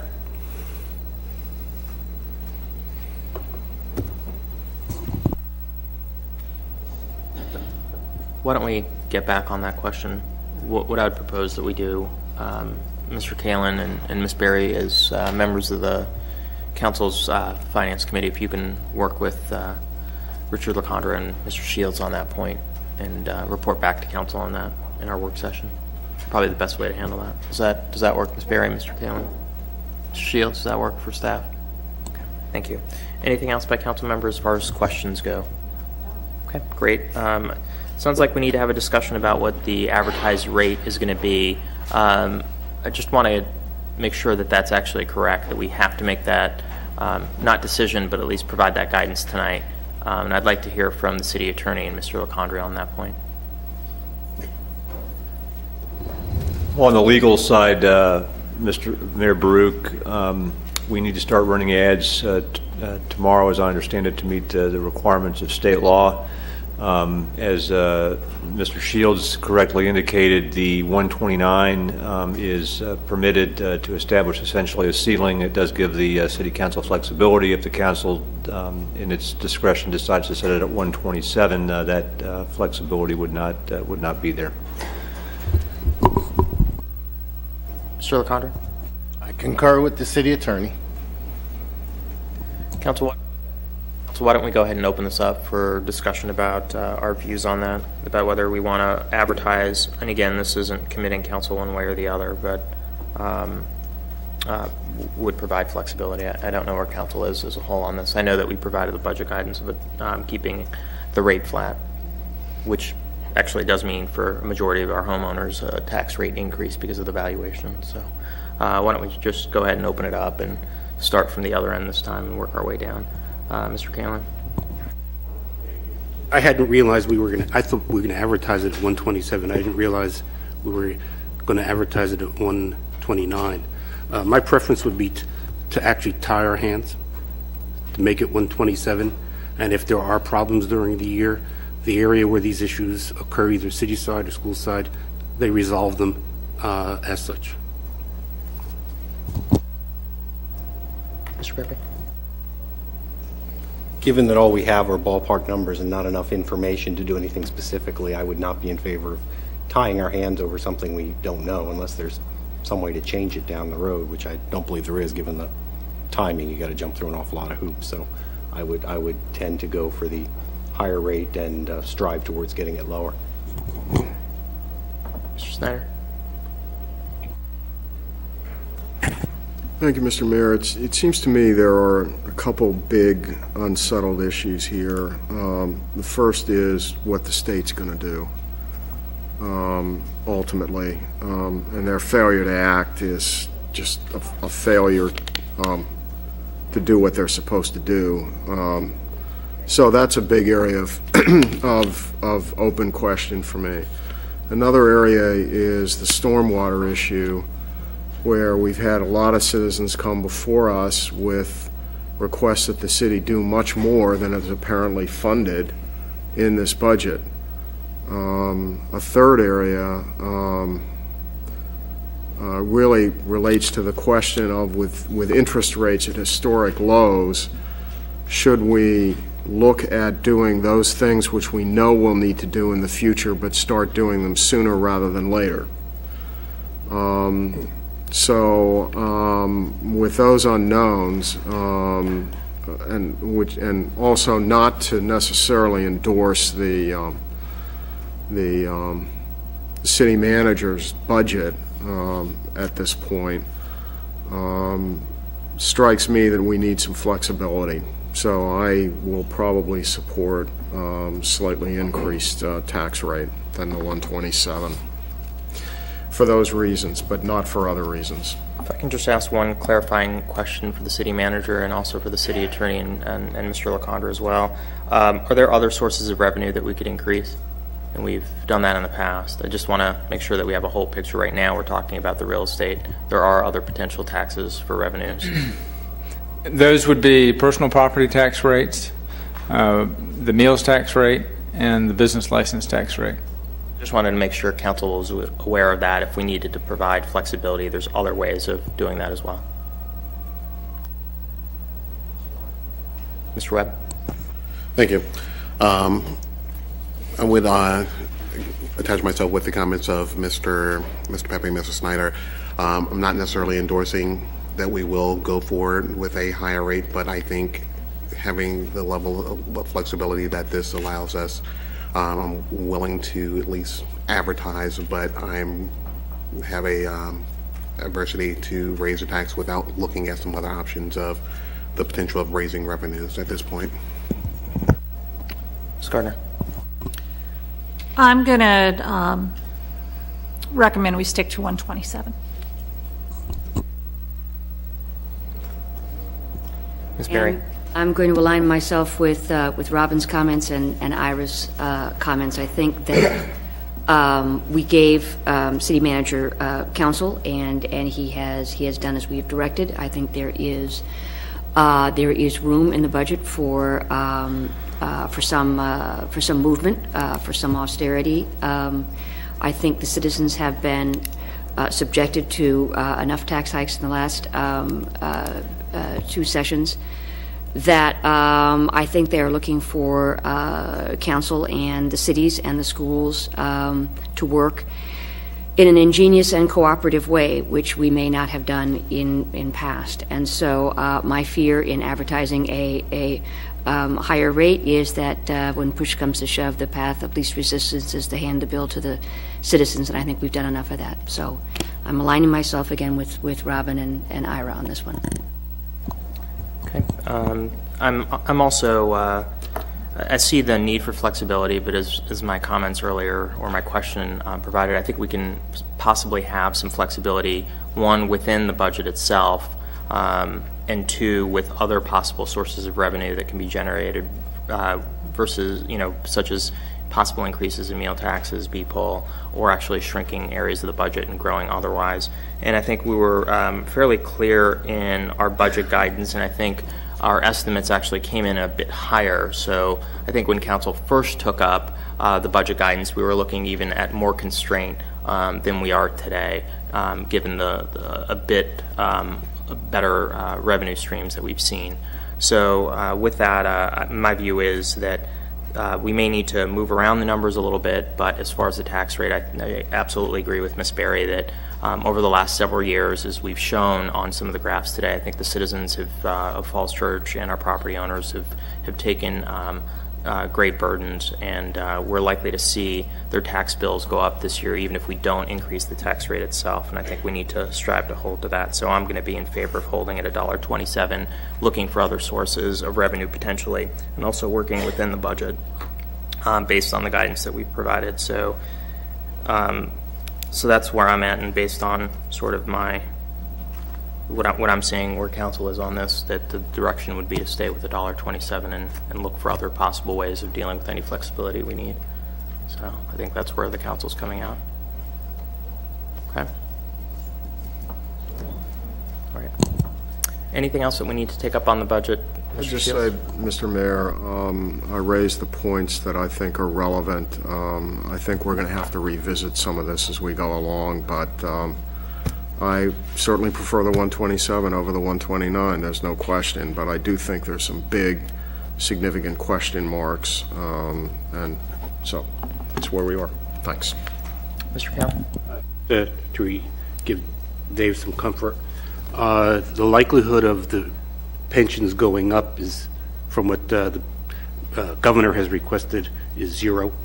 Anything that the General Assembly does will be lower. That's a problem in itself, which I will discuss later. But on the pension side, there's no chance that it'll be greater than $1 million. So that's already baked into the budget. Any other parting shots? And as I mentioned earlier, we may need some advancement on CIP, et cetera, but again, I think we can work within the budget as its overall structure in order to meet sort of priority areas as well. So, okay, so with that. All right, thank you, Council. We will place the advertisement at $1.27 and look forward to working with you and beginning on Thursday night. Great, thank you. All right, we are on to, we actually have a lot of business agenda items tonight. Sorry to load it up, Council, but we wanted to make sure we got through some items before we are in full swing of the budget. So, Ms. Bischoff, you would cover the first item, and I just wanted to thank the superintendent, the vice chair of the school board, and the chairwoman of the school board as well for being here with us this evening. Council, the first item of business is second reading of TO 12-01, ordinance to amend Chapter 18 of the Code of the City of Falls Church, Fire Prevention, Section 18-19, incorporation amendments, additions, and deletions to the Virginia Statewide Fire Prevention Code as City of Falls Church Fire Prevention Code. Mayor Baruch and council members, before you is the 2009 version of the City of Falls Church Fire Prevention Code. This code adopts the new Virginia Statewide Fire Prevention Code. Council, any questions on this? I think we've had a couple sessions on this, and I think we're good. So let me, if I can get a motion, then we'll open it up, please. Mr. Mayor, I move approval of TO 12-01. Thank you. If I can get a second? Second. We're so excited. Who's going to be the second on that? Give her the second. Oh, let's give it to Robin. Okay. Thank you. All right. I'd like to open this item up for public comment. I didn't have any speaker slips. Are there any members of the public that wish to address this item? Not seeing any. I'm going to go ahead and close this item to public comment. Council, any comments before we take the vote? Just a quick question for the record, Mr. Mayor, and to the city attorney. Do we have any choice about this? No, I think it's overdue, and it's a credit to the efforts of Mr. Polera that it's happening. I don't think we really have any choice. We're required by Virginia, as required by Virginia law. We're required to be consistent with the state code. That's correct. Is that right? That's correct. Is there any areas in the future where we ought to look at exercising some discretion that we might have? I think it's an ongoing effort by Mr. Polera as well as my office. We're constantly looking at whether we need to update or not, and we'll continue to do that. Okay, thanks very much. Anything else, Council? Mr. Polera, one just request that I would have is, as I had mentioned before, if we can continue to have outreach to the commercial business community and also the residential community that may be affected with the ordinance change as we move forward. Ms. Bishop, you'd go ahead and call the vote on this.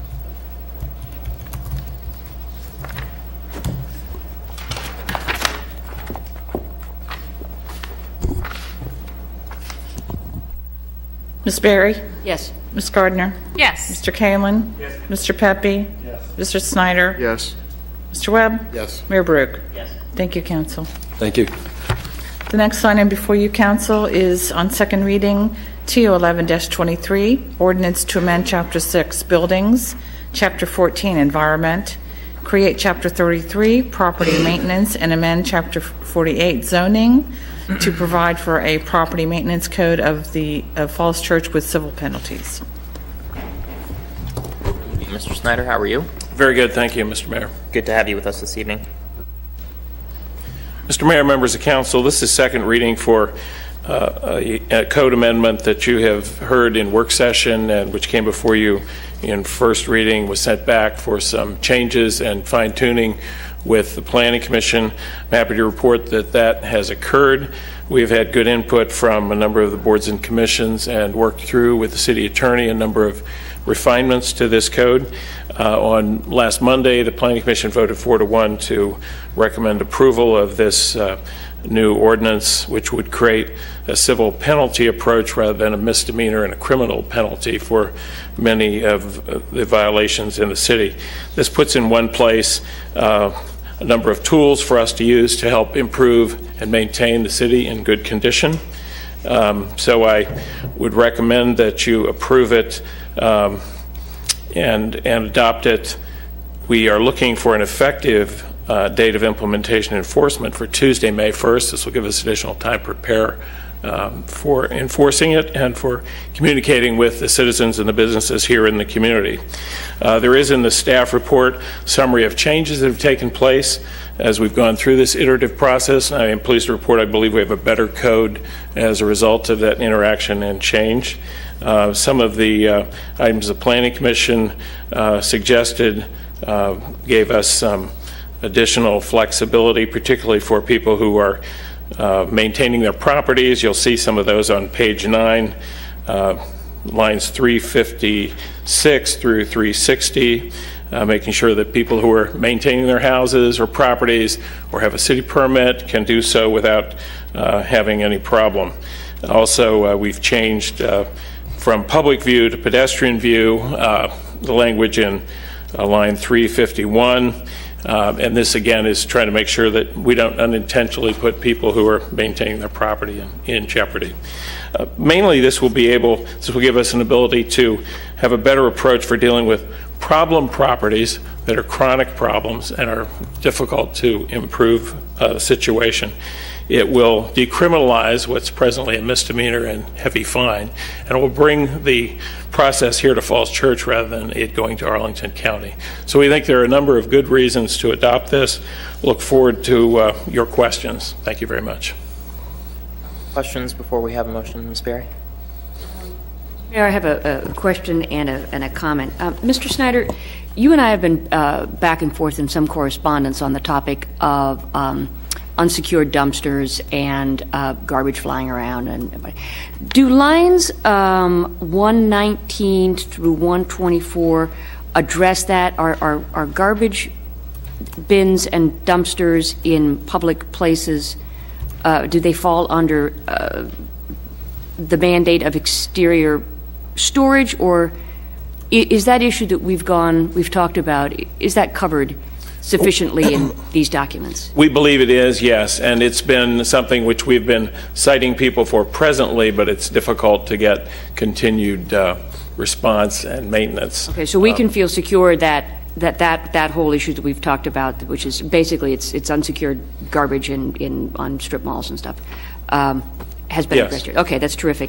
And then the second issue is really just a comment. I was very heartened to see lines 42 through 47 and the city's commitment, not that I thought otherwise of city staff, but the city's commitment to deal with some sensitive topics having to deal with people unable to maintain their homes for various reasons, having to do with mental health, that the city will, in a sensitive and compassionate manner, address that issue. And I'm very heartened to see that language, and I salute the city staff for putting that language in. Just to comment, one of the benefits of going through this process with our collective staffs is that we are talking to one another about the things which we were individually working on. So the idea of a team that's where the fire marshal and the building official and our public works and DHS staff are talking to one another, this is a way where we can collaboratively find solutions, whereas previously people were enforcing their own individual codes and there wasn't the kind of communication that we hope this code will make us have. Barry, just so I can track your comments, what line number were you just referring to? I was looking at lines 42 to 49. Helping property owners come into compliance, tasked to discuss property maintenance concerns in a realistic, sensitive, and compassionate manner. This has to do with hoarding and property neglect. Okay, thank you.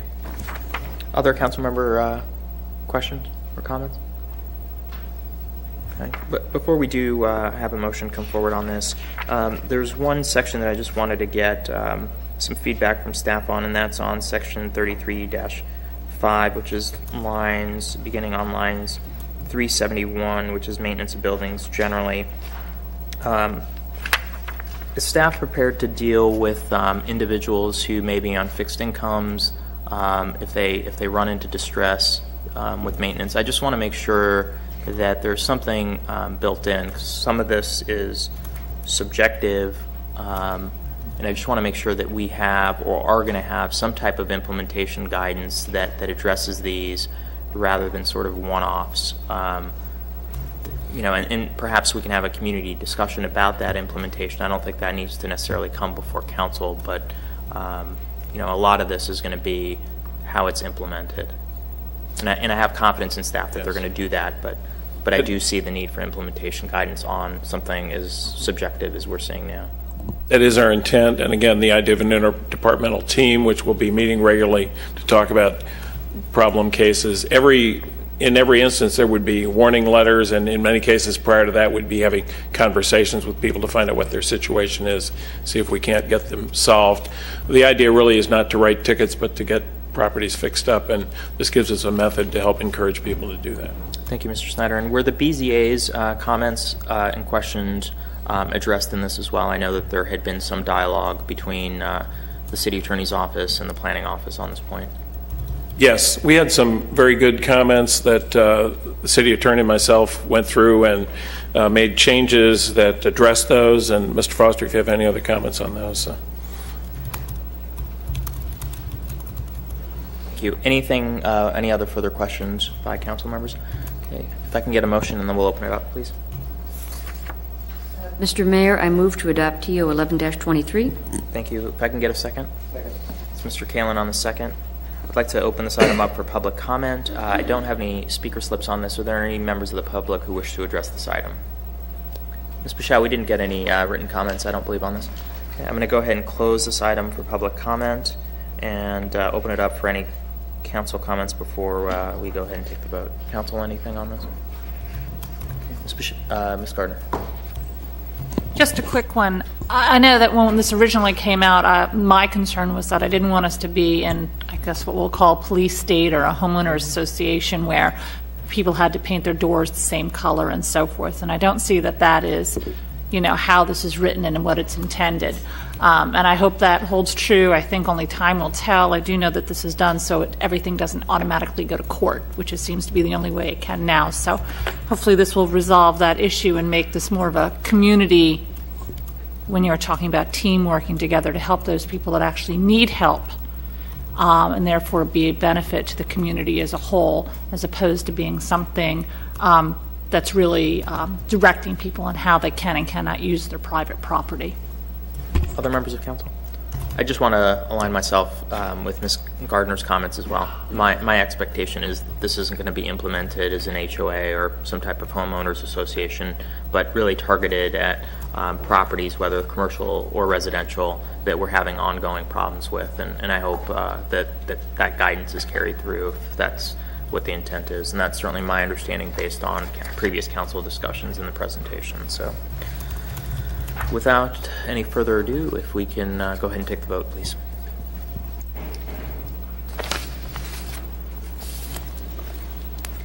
On TO 11-23, final passage, Ms. Berry? Yes. Ms. Gardner? Yes. Mr. Kalen? Yes. Mr. Pepe? Yes. Mr. Snyder? Yes. Mr. Webb? Yes. Mayor Baruch? Yes. Thank you, Council. The next item before you, Council.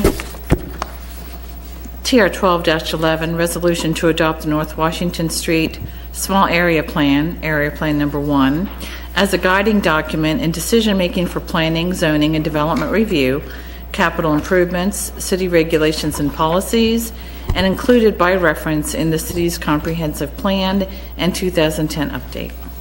Thank you very much. And welcome again, Mr. Snyder. If you can kind of hit the highlights of this and any changes that have been made. I know that we had an extensive work session, so I think it would make sense, unless council's got specific questions, to just to hit any changes that were made and just overarching points for the community. If I could just note real briefly before Mr. Snyder provides that presentation, to clear up a point that might be confusing to council. In the staff report, there are several dates that are proposed as to when this would come back to council for final action. In the motion, it's proposed May 14th, and then down at request, it's proposed May 7th, and then later in the text, it's proposed June 11th. That's my fault. We were having some discussion internally about what the right date would be, and we didn't get it synced up in the final discussion. I'll say at the outset that I think our planning director's view is that the best time to bring it back to the council after getting full public comment would be that later date of June. I proposed in the motion a date of May 14th to set the date earlier, and in the event that the council wants to provide more time because we've gotten significant comment that we need to work into the process, that the council could then defer to June. But knowing the priority, my thought that that might be the preferred way to go with an option to kick out down the road. But I wanted to note that at the outset, that there's some discrepancy in those dates, and that's something we need to nail down tonight. Mr. Snyder? Mr. Mayor, members of council, I am pleased to be here tonight to recommend that the council adopt the area plan as a guiding document. I have in front of me the plan itself, and hopefully you have a color version of this. It's some 96 pages. It is available for download on the web, and if you go to the city's website, you can find this. It does take some time to download because it has a lot of graphics and so forth in it. As you all know, I think with the exception of Mr. Snyder, you were present at the work session of the Planning Commission, City Council, and the EDA last Monday, and we had a full discussion and presentation on the plan. This plan has not changed other than the date on the cover at this point, so it is what you saw there. The public can go to Granicus and see that full presentation and also the discussion, questions, and answers from the Council, Commission, and the EDA. So I think that in terms of economy tonight, that may be, if it's your pleasure, the best way for them to get a fairly lengthy presentation about the plan itself. We are looking forward to sending this out to boards, commissions, the Chamber of Commerce, and VPIS, looking to bring it back to you at your May 14th meeting. We are scheduling a March 24th open house, thanks to Columbia Baptist Church. That's a Saturday morning from 9:30 to 11. This is returning to where we had our initial kickoff meeting October 29th of 2011, which many of you attended, where we had a very good turnout. We got a lot of good input. So we'll be having a public meeting there to make a full presentation and also to listen and answer questions. The Planning Commission will be involved in that, and I hope also the EDA will be able to attend, as well as the members of the council if you have time. So we do have a process to return to the public and have that kind of discussion, as well as going to boards and commissions. This was done in-house by staff. We have a staff person who pulled together a number of comments and input from our planning and economic development staff. We think it offers a very good recommendation for the future of North Washington Street. There are land use and planning recommendations in the plan that would help transform it from an auto-oriented and heavily paved area into an area with open space, development, green space, urban design features, and we've tried to incorporate in all of the different chapters appropriate recommendations in terms of economic development, the environment, land use, et cetera. So I think many of you have had a chance, hopefully, to look at the plan. I'm certainly available to answer questions, and if you would prefer, I can go into a more lengthy PowerPoint presentation if that's of help to you. Council, any questions on this? Yeah. Okay. Thanks. Mr. Snyder, I think Thanks, had a Mr. question. Mayor. Since I attended the original session, there are a couple things here that I want to question. On page 7-2, you talk about converting Little Falls and North Maple into one-way streets. Generally speaking, when you convert a street to a one-way street, you increase the speeds. Those are heavily residential areas, and I have serious doubts about that particular element of the proposal. A second point is, I don't think you make nearly enough about the historical aspect of that immediate area, with a lot of the residences are Victorian, perhaps the largest concentration of Victorian buildings in the city within that area. So that's a second point. I am very concerned about this converting those streets into one-way streets, particularly if you're going to put a lot of commercial activity more than exists on Jefferson Street now. So I can't support that. So my question is, why don't you delete that proposal? Let me mention that this reflects recommendations that are in the proposed pedestrian and bicycle plan, which will be coming forward to the City Council and others. So as a part of that discussion, those particular items are policy decisions that are part of that proposed plan. I believe there is a work session coming up in the not too distant future between the Planning Commission and City Council. And these recommendations are contained in that draft report. So we've tried to interrelate the aspects of that plan as it's developed into this. If that plan is changed or if those decisions are different, then we would make changes to this plan to reflect that. I do think traffic calming would be very important, particularly on Maple.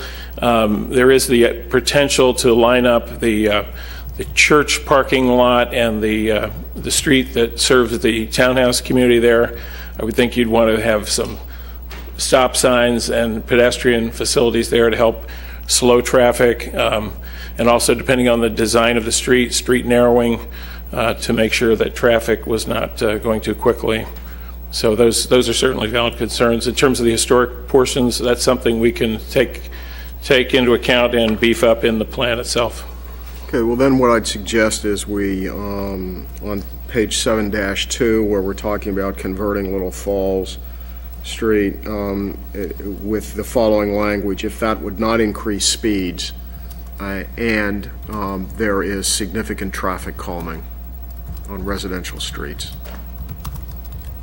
I don't think that changes the overall plan, but I think it reflects what the neighborhood has said they want. Yes, thank you. All right, other council members? Ms. Gardner?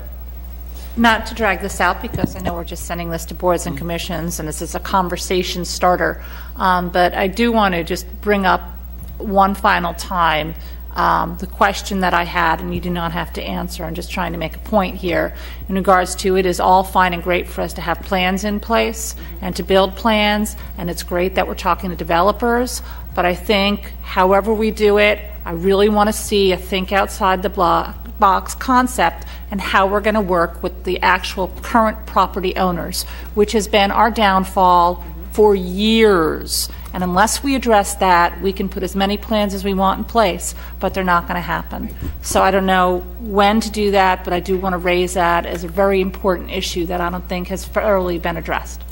I did hear some ideas in regards to incentives and things, but you know, if we're looking at putting plans in place, those things need to be in place at the same time. Appreciate those comments. And I want to echo some of Ms. Gardner's comments as well. We do need to look at ways of really encouraging property owners and developers to follow the plan. I think, you know, minimum, we want to look at ways of adding some of the policy initiatives that council's taken on the initiatives and either referencing them or somehow working them into this document. Even though this is a planning document, we need to deal with some of the implementation items as well. So hopefully we can get that worked in to the plan as well. And I'll just stand by my comments that I know staff probably took diligent notes on as I try to wrap up the meeting, trying to consolidate comments from the EDA, the Planning Commission, and also to Council. So I know that was a lot of comments came out of that. So if we can just make sure those comments are incorporated in the next iteration that goes out. We will do that, and also I'm certainly available to any council member who'd like to talk about the plan in general or in detail. Be happy to do that at your convenience. And Mr. Snyder, thanks very much for bringing this forward. I know that this was a council priority in our retreat, and I know that planning staff has worked and pulled various strings and pieces together to make this happen and meet the council's request and guidance that this be made a priority. So thanks for bringing it forward on what I think was sort of a shoestring budget. These normally take a long time and I would say lots of money to do these studies, etc., in some other counties. So I think this is really a model, and wanted to commend staff on making this happen and bringing it forward for further discussion. Any other comments, council? Okay, if I can get a motion, and then we'll open it up. Mr. Mayor, I move that TR 12-11, as we've amended it tonight, and the attached North Washington Street Small Area Plan be referred to boards and commissions for review and comment and placed on the City Council agenda for May 14, 2012 for a duly advertised public hearing and final adoption. Second. Thank you.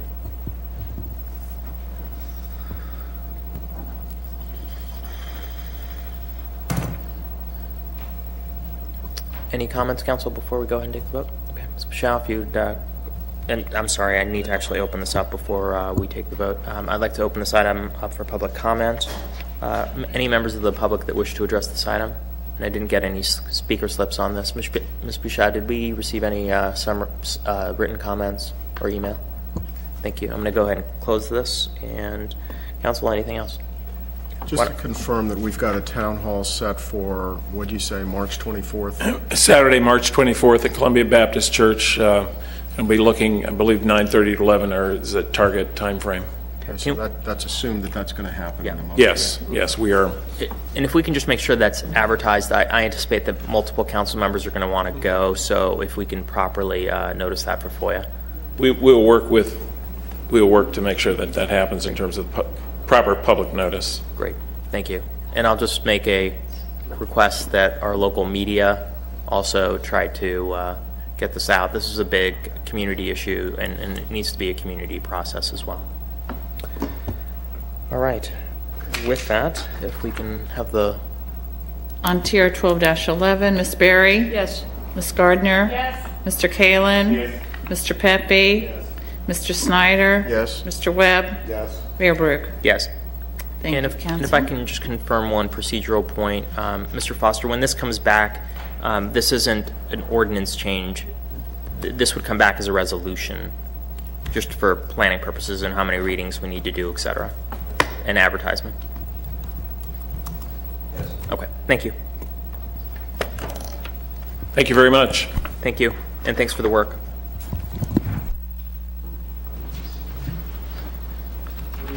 We are on to consent items.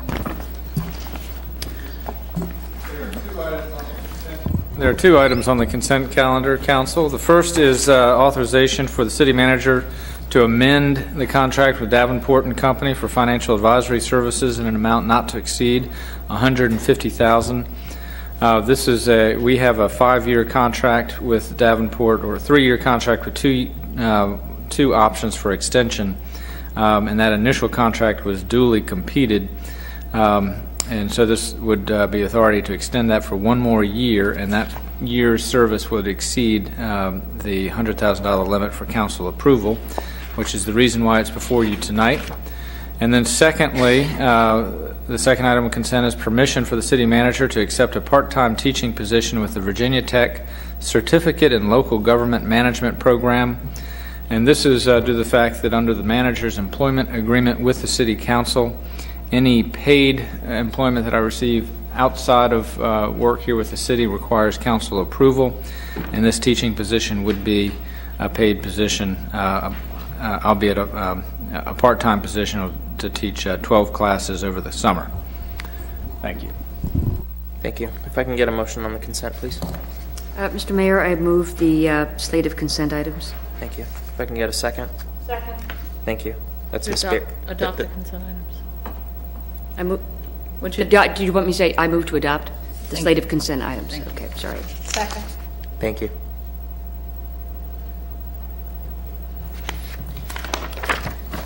Sorry, I'm losing my hearing as I get older. Ms. Berry?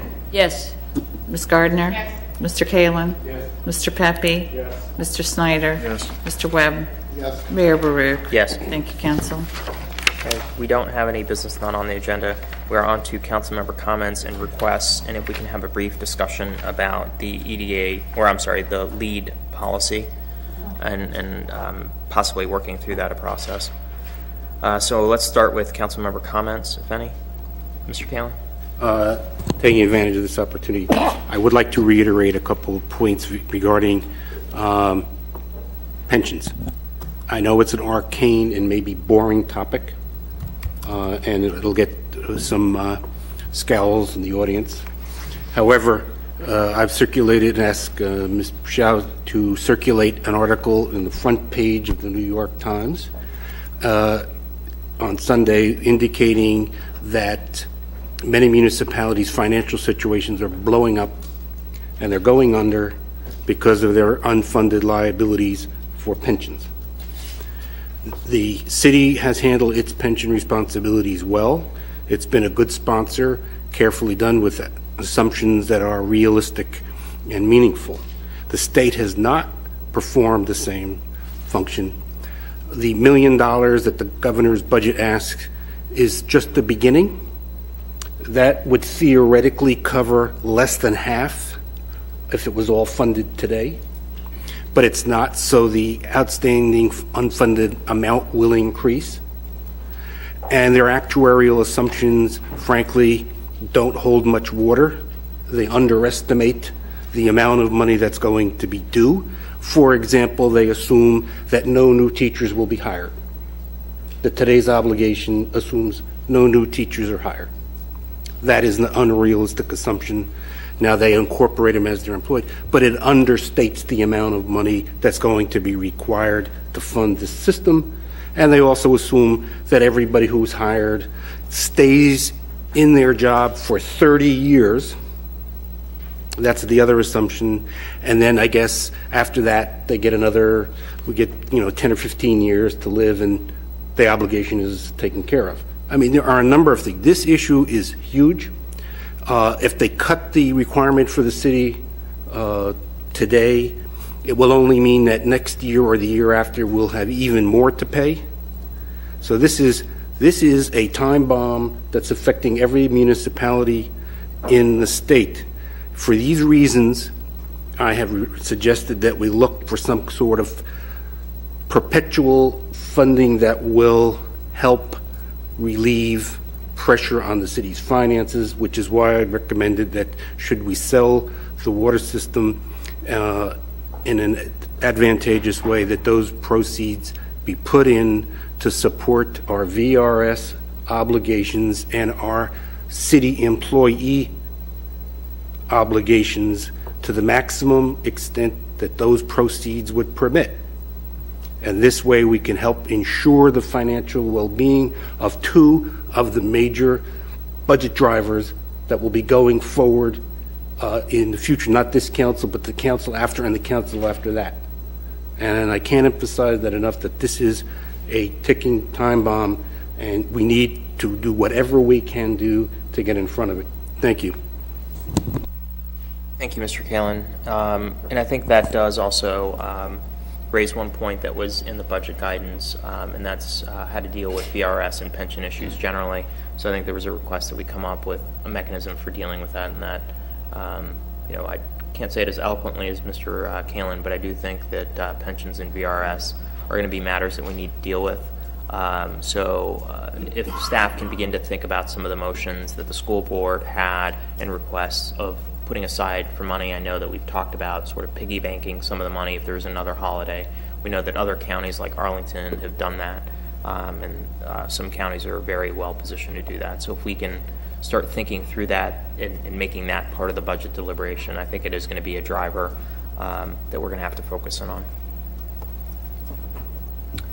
Other council member comments and requests? Ms. Gardner? Just on a much lighter note, I want to offer congratulations to the girls and boys varsity team from George Mason High School in their outstanding performances in the state basketball tournaments, with our girls taking, again, the state championship. And shout out to my daughter's 3 coaches, Ashley Alexander, Emily Ludlow, and Rebecca Moot, who are all on that team. And also congratulations to the boys for their best showing since 1955. And although they did not come in first, they played fantastic through the tournament and deserve lots of congratulations. Council, with everybody's permission on that, I've asked Ms. Bouchow to have a proclamation prepared. I was hoping to keep that a surprise, but I think it's worthwhile sharing with the community. That's in the works. So I had the opportunity to attend the games in Richmond, and both teams did an absolute fantastic job, and we should all as a community be really proud of their efforts. They represented the city extremely well with their sportsmanship, and it was just a wonderful event. Other council member comments? Ms. Berry.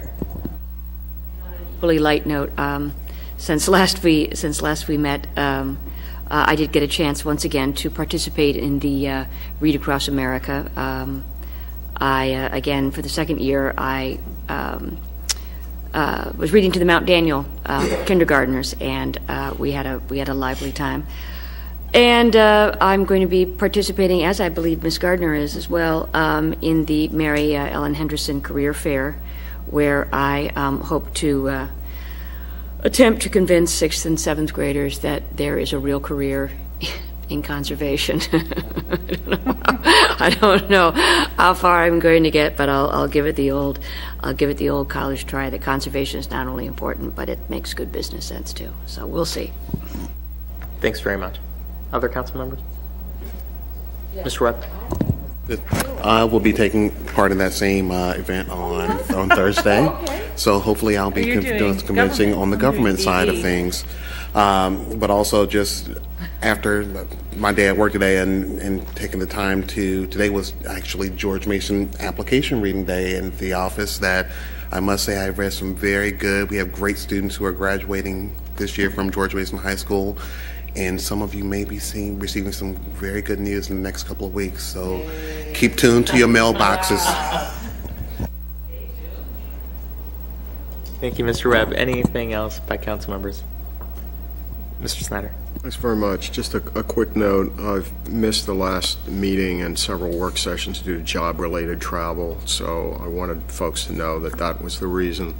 And I may miss the town hall this Saturday due to needing to go to a memorial service. So thanks very much. Anything else, council? All right. Why don't we turn briefly to the lead policy that Mr. Yatsko referred to. And I'll just throw this out for council consideration. I think this is something that we need to take up. I frankly don't want us to continue taking on leads in environmental issues and one-off projects, and really spending a lot of time working with developers and others to address those issues in proffers, etc. I think it's something that we need to set as a standard, that when developers or we're designing a building here, whether it's public use or otherwise, that leads be part of that, or environment be part of that, and we have a community discussion, however that is. And I'm not endorsing that we do leads at this point or not do leads, but I think that we just need a policy, and as a community figure out where we're at with it, and put it into motion. And I would view other things that we're doing, like sidewalk widths that we keep talking about, that hopefully are going to start getting incorporated into some standards, that we also fold this into a standard that we try to meet. So those are just my views, and I think that we need to put this into a policy process. Ms. Gardner? Thank you. Well, I'm sure many of you were fortunate to have a lively conversation with people this weekend that were interested in this issue, as I did.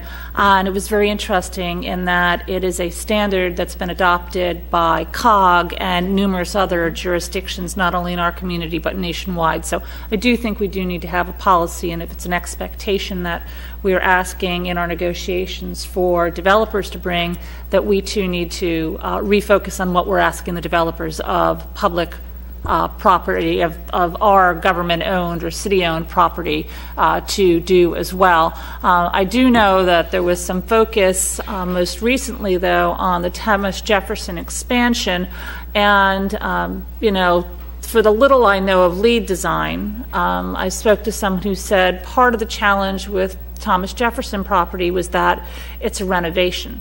And when you have a renovation, to make it LEED silver, if that's where you're going, you would also have to retrofit the older part of the building. And that was, I believe, never the intent of that particular building. So I think we do need to have a little differentiator in regards to, are we asking any new building to be LEED silver certified, or are we asking even retrofitted buildings? So in this policy that we talk about, let's make sure that we draw a line between what exactly we are asking in regards to new development, redevelopment, or retrofitting of buildings. Thank you, Ms. Gardner. Other council members on this point? Or on the lead issue generally? Ms. Berry? I think Ms. Gardner's points are very well taken. I would go further than Mr. Mayor than your remarks, and simply say that I think LEED certification is an absolute starting point in anything we're doing. I agree. I sit in the COG meetings, and so many jurisdictions around the Northern Virginia area, the D.C. area, are already surpassing us. LEED, and it's not so much a race, but just as I said, talking about the 6th and 7th graders I hope to meet this later on this week, LEED certification is not simply an academic exercise. It makes good business sense. Conservation makes good business sense. It makes good economic sense. And it's consistent with our vision. It's consistent with our vision statement. We are a community that is economically sustainable, lives in environmental harmony. It seems for all those reasons to be absolutely, it should be woven into the fabric of what we do. And to Robin's point about retrofitting, but I mean, all of that point is well taken. But I don't think we should step away from talking about LEED certification. I think it's LEED and not LEED-like or LEED-light. It's LEED. Thank you. Mr. Webb?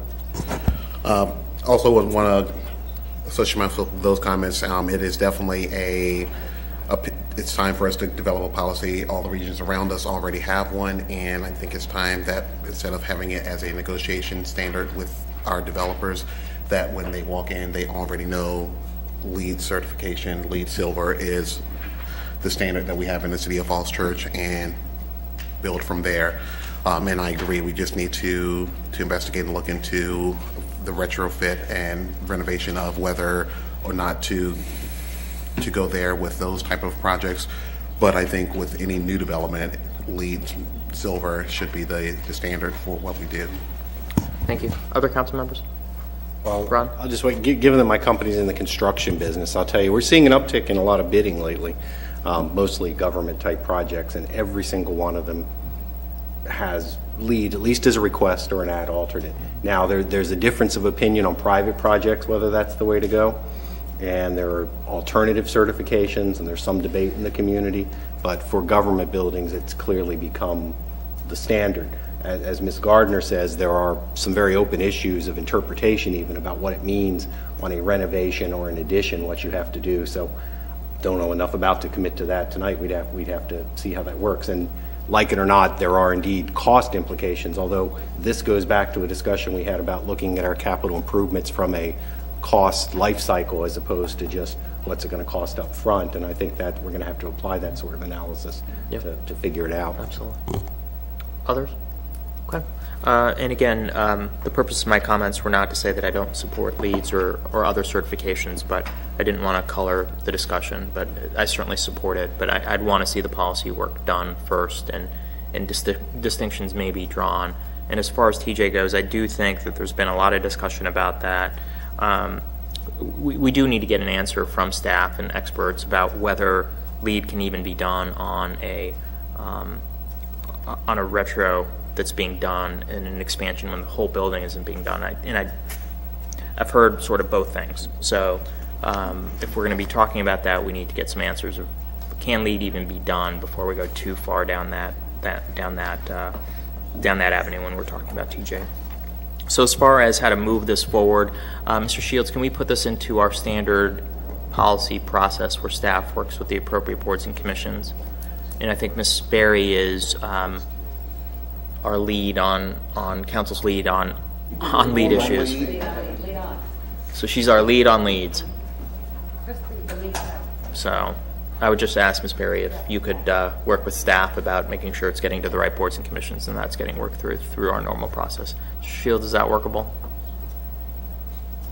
What's the timeline that the council's considering? In drawing the resolution and making the commitment could be done very quickly, but to fully understand what the commitment means from just in terms of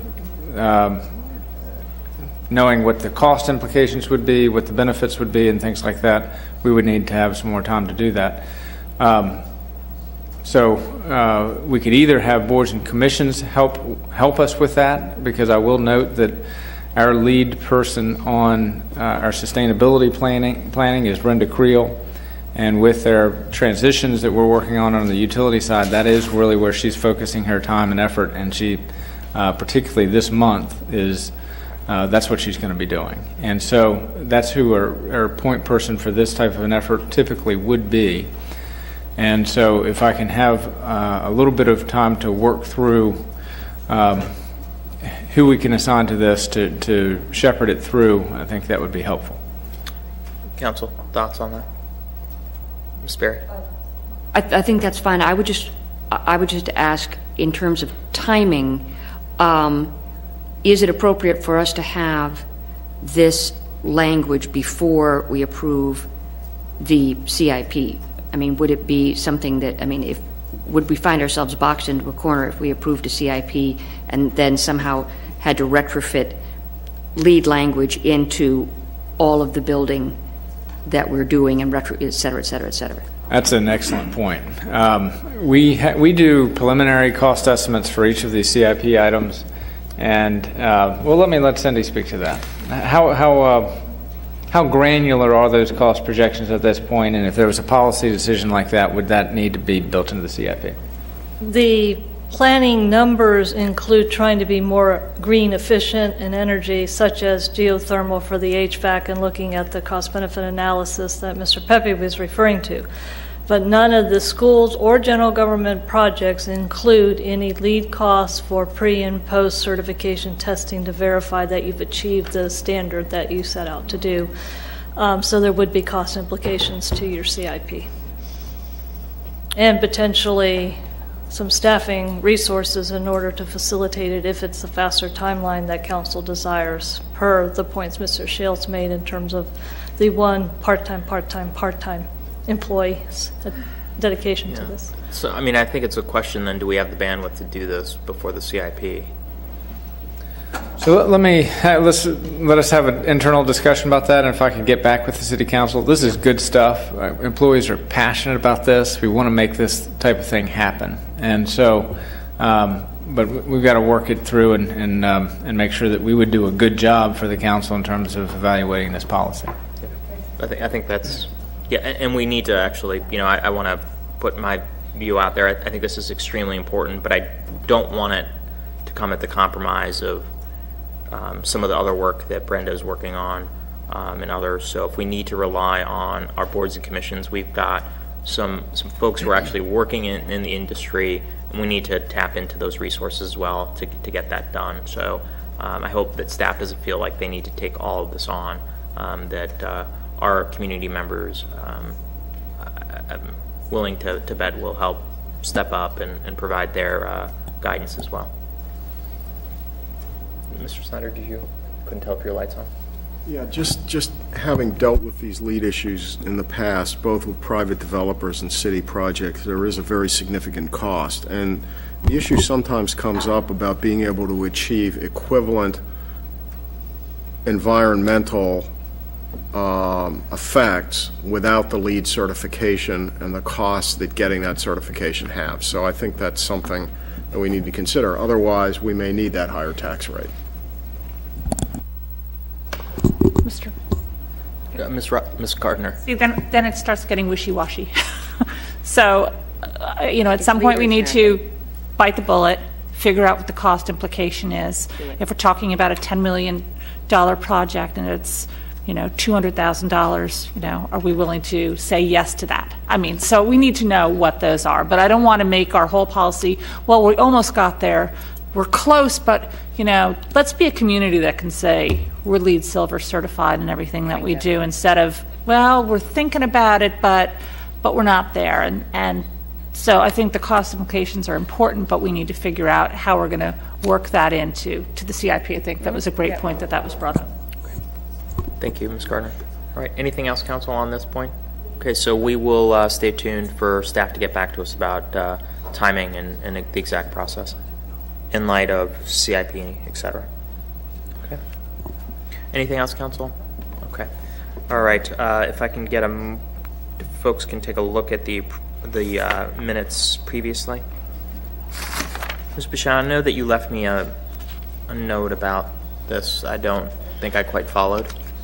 I didn't see it on the printed agenda, but it was on Granicus, so I just wanted to see if you would still like to go ahead and everybody did receive the minutes in their packets. Yeah. If you'd Yes, like to we do review have the we do minutes. have it on the agenda as approval of minutes of previous meetings, just no date. Correct. Yes. Yeah. No. I think Ms. Bashar was referring to the I agenda. didn't have the specific. Normally, the date of the specific meetings on the agenda. But I don't think that doesn't mean that we can't vote on it. It is. It is. All right.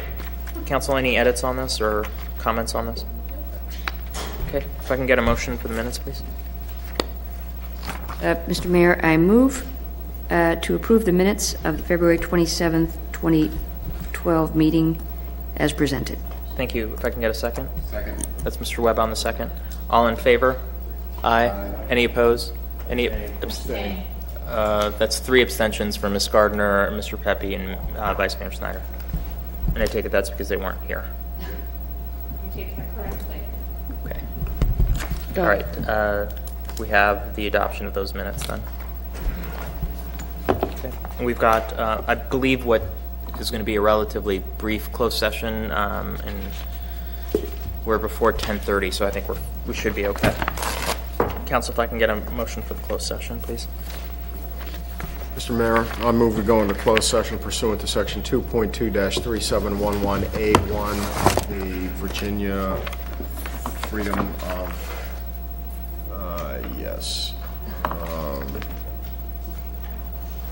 closed session pursuant to Section 2.2-3711.A1, discussion, consideration, and interviews of prospective candidates for employment, assignment, appointment, promotion, performance, demotion, salaries, disciplining, or resignation of specific public officers, appointees, or employees of any body, public body. Thank you, Mr. Snyder. If I can get a second, please. Second. That's Ms. Berry on the second. Just to clarify, that's the section of the Virginia Code because we just say section. What is it a section of? Section of the Virginia Code, specifically. I want to do this right. Yeah, it's section 2.2-3711A, subparagraph 1. Right, of the Virginia Code. Of the Virginia Code, that's Thanks. correct. I'm going to go ahead and add of the Virginia Code into the motion.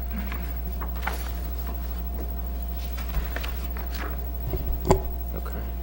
So the motion reads, upon a motion made by Councilmember Snyder, seconded by Councilmember Berry, and passed by a voice vote of the City Council, Council went into closed session pursuant to Section 2.2-3711A1. and then of the Virginia Code, and then it goes on to quote it.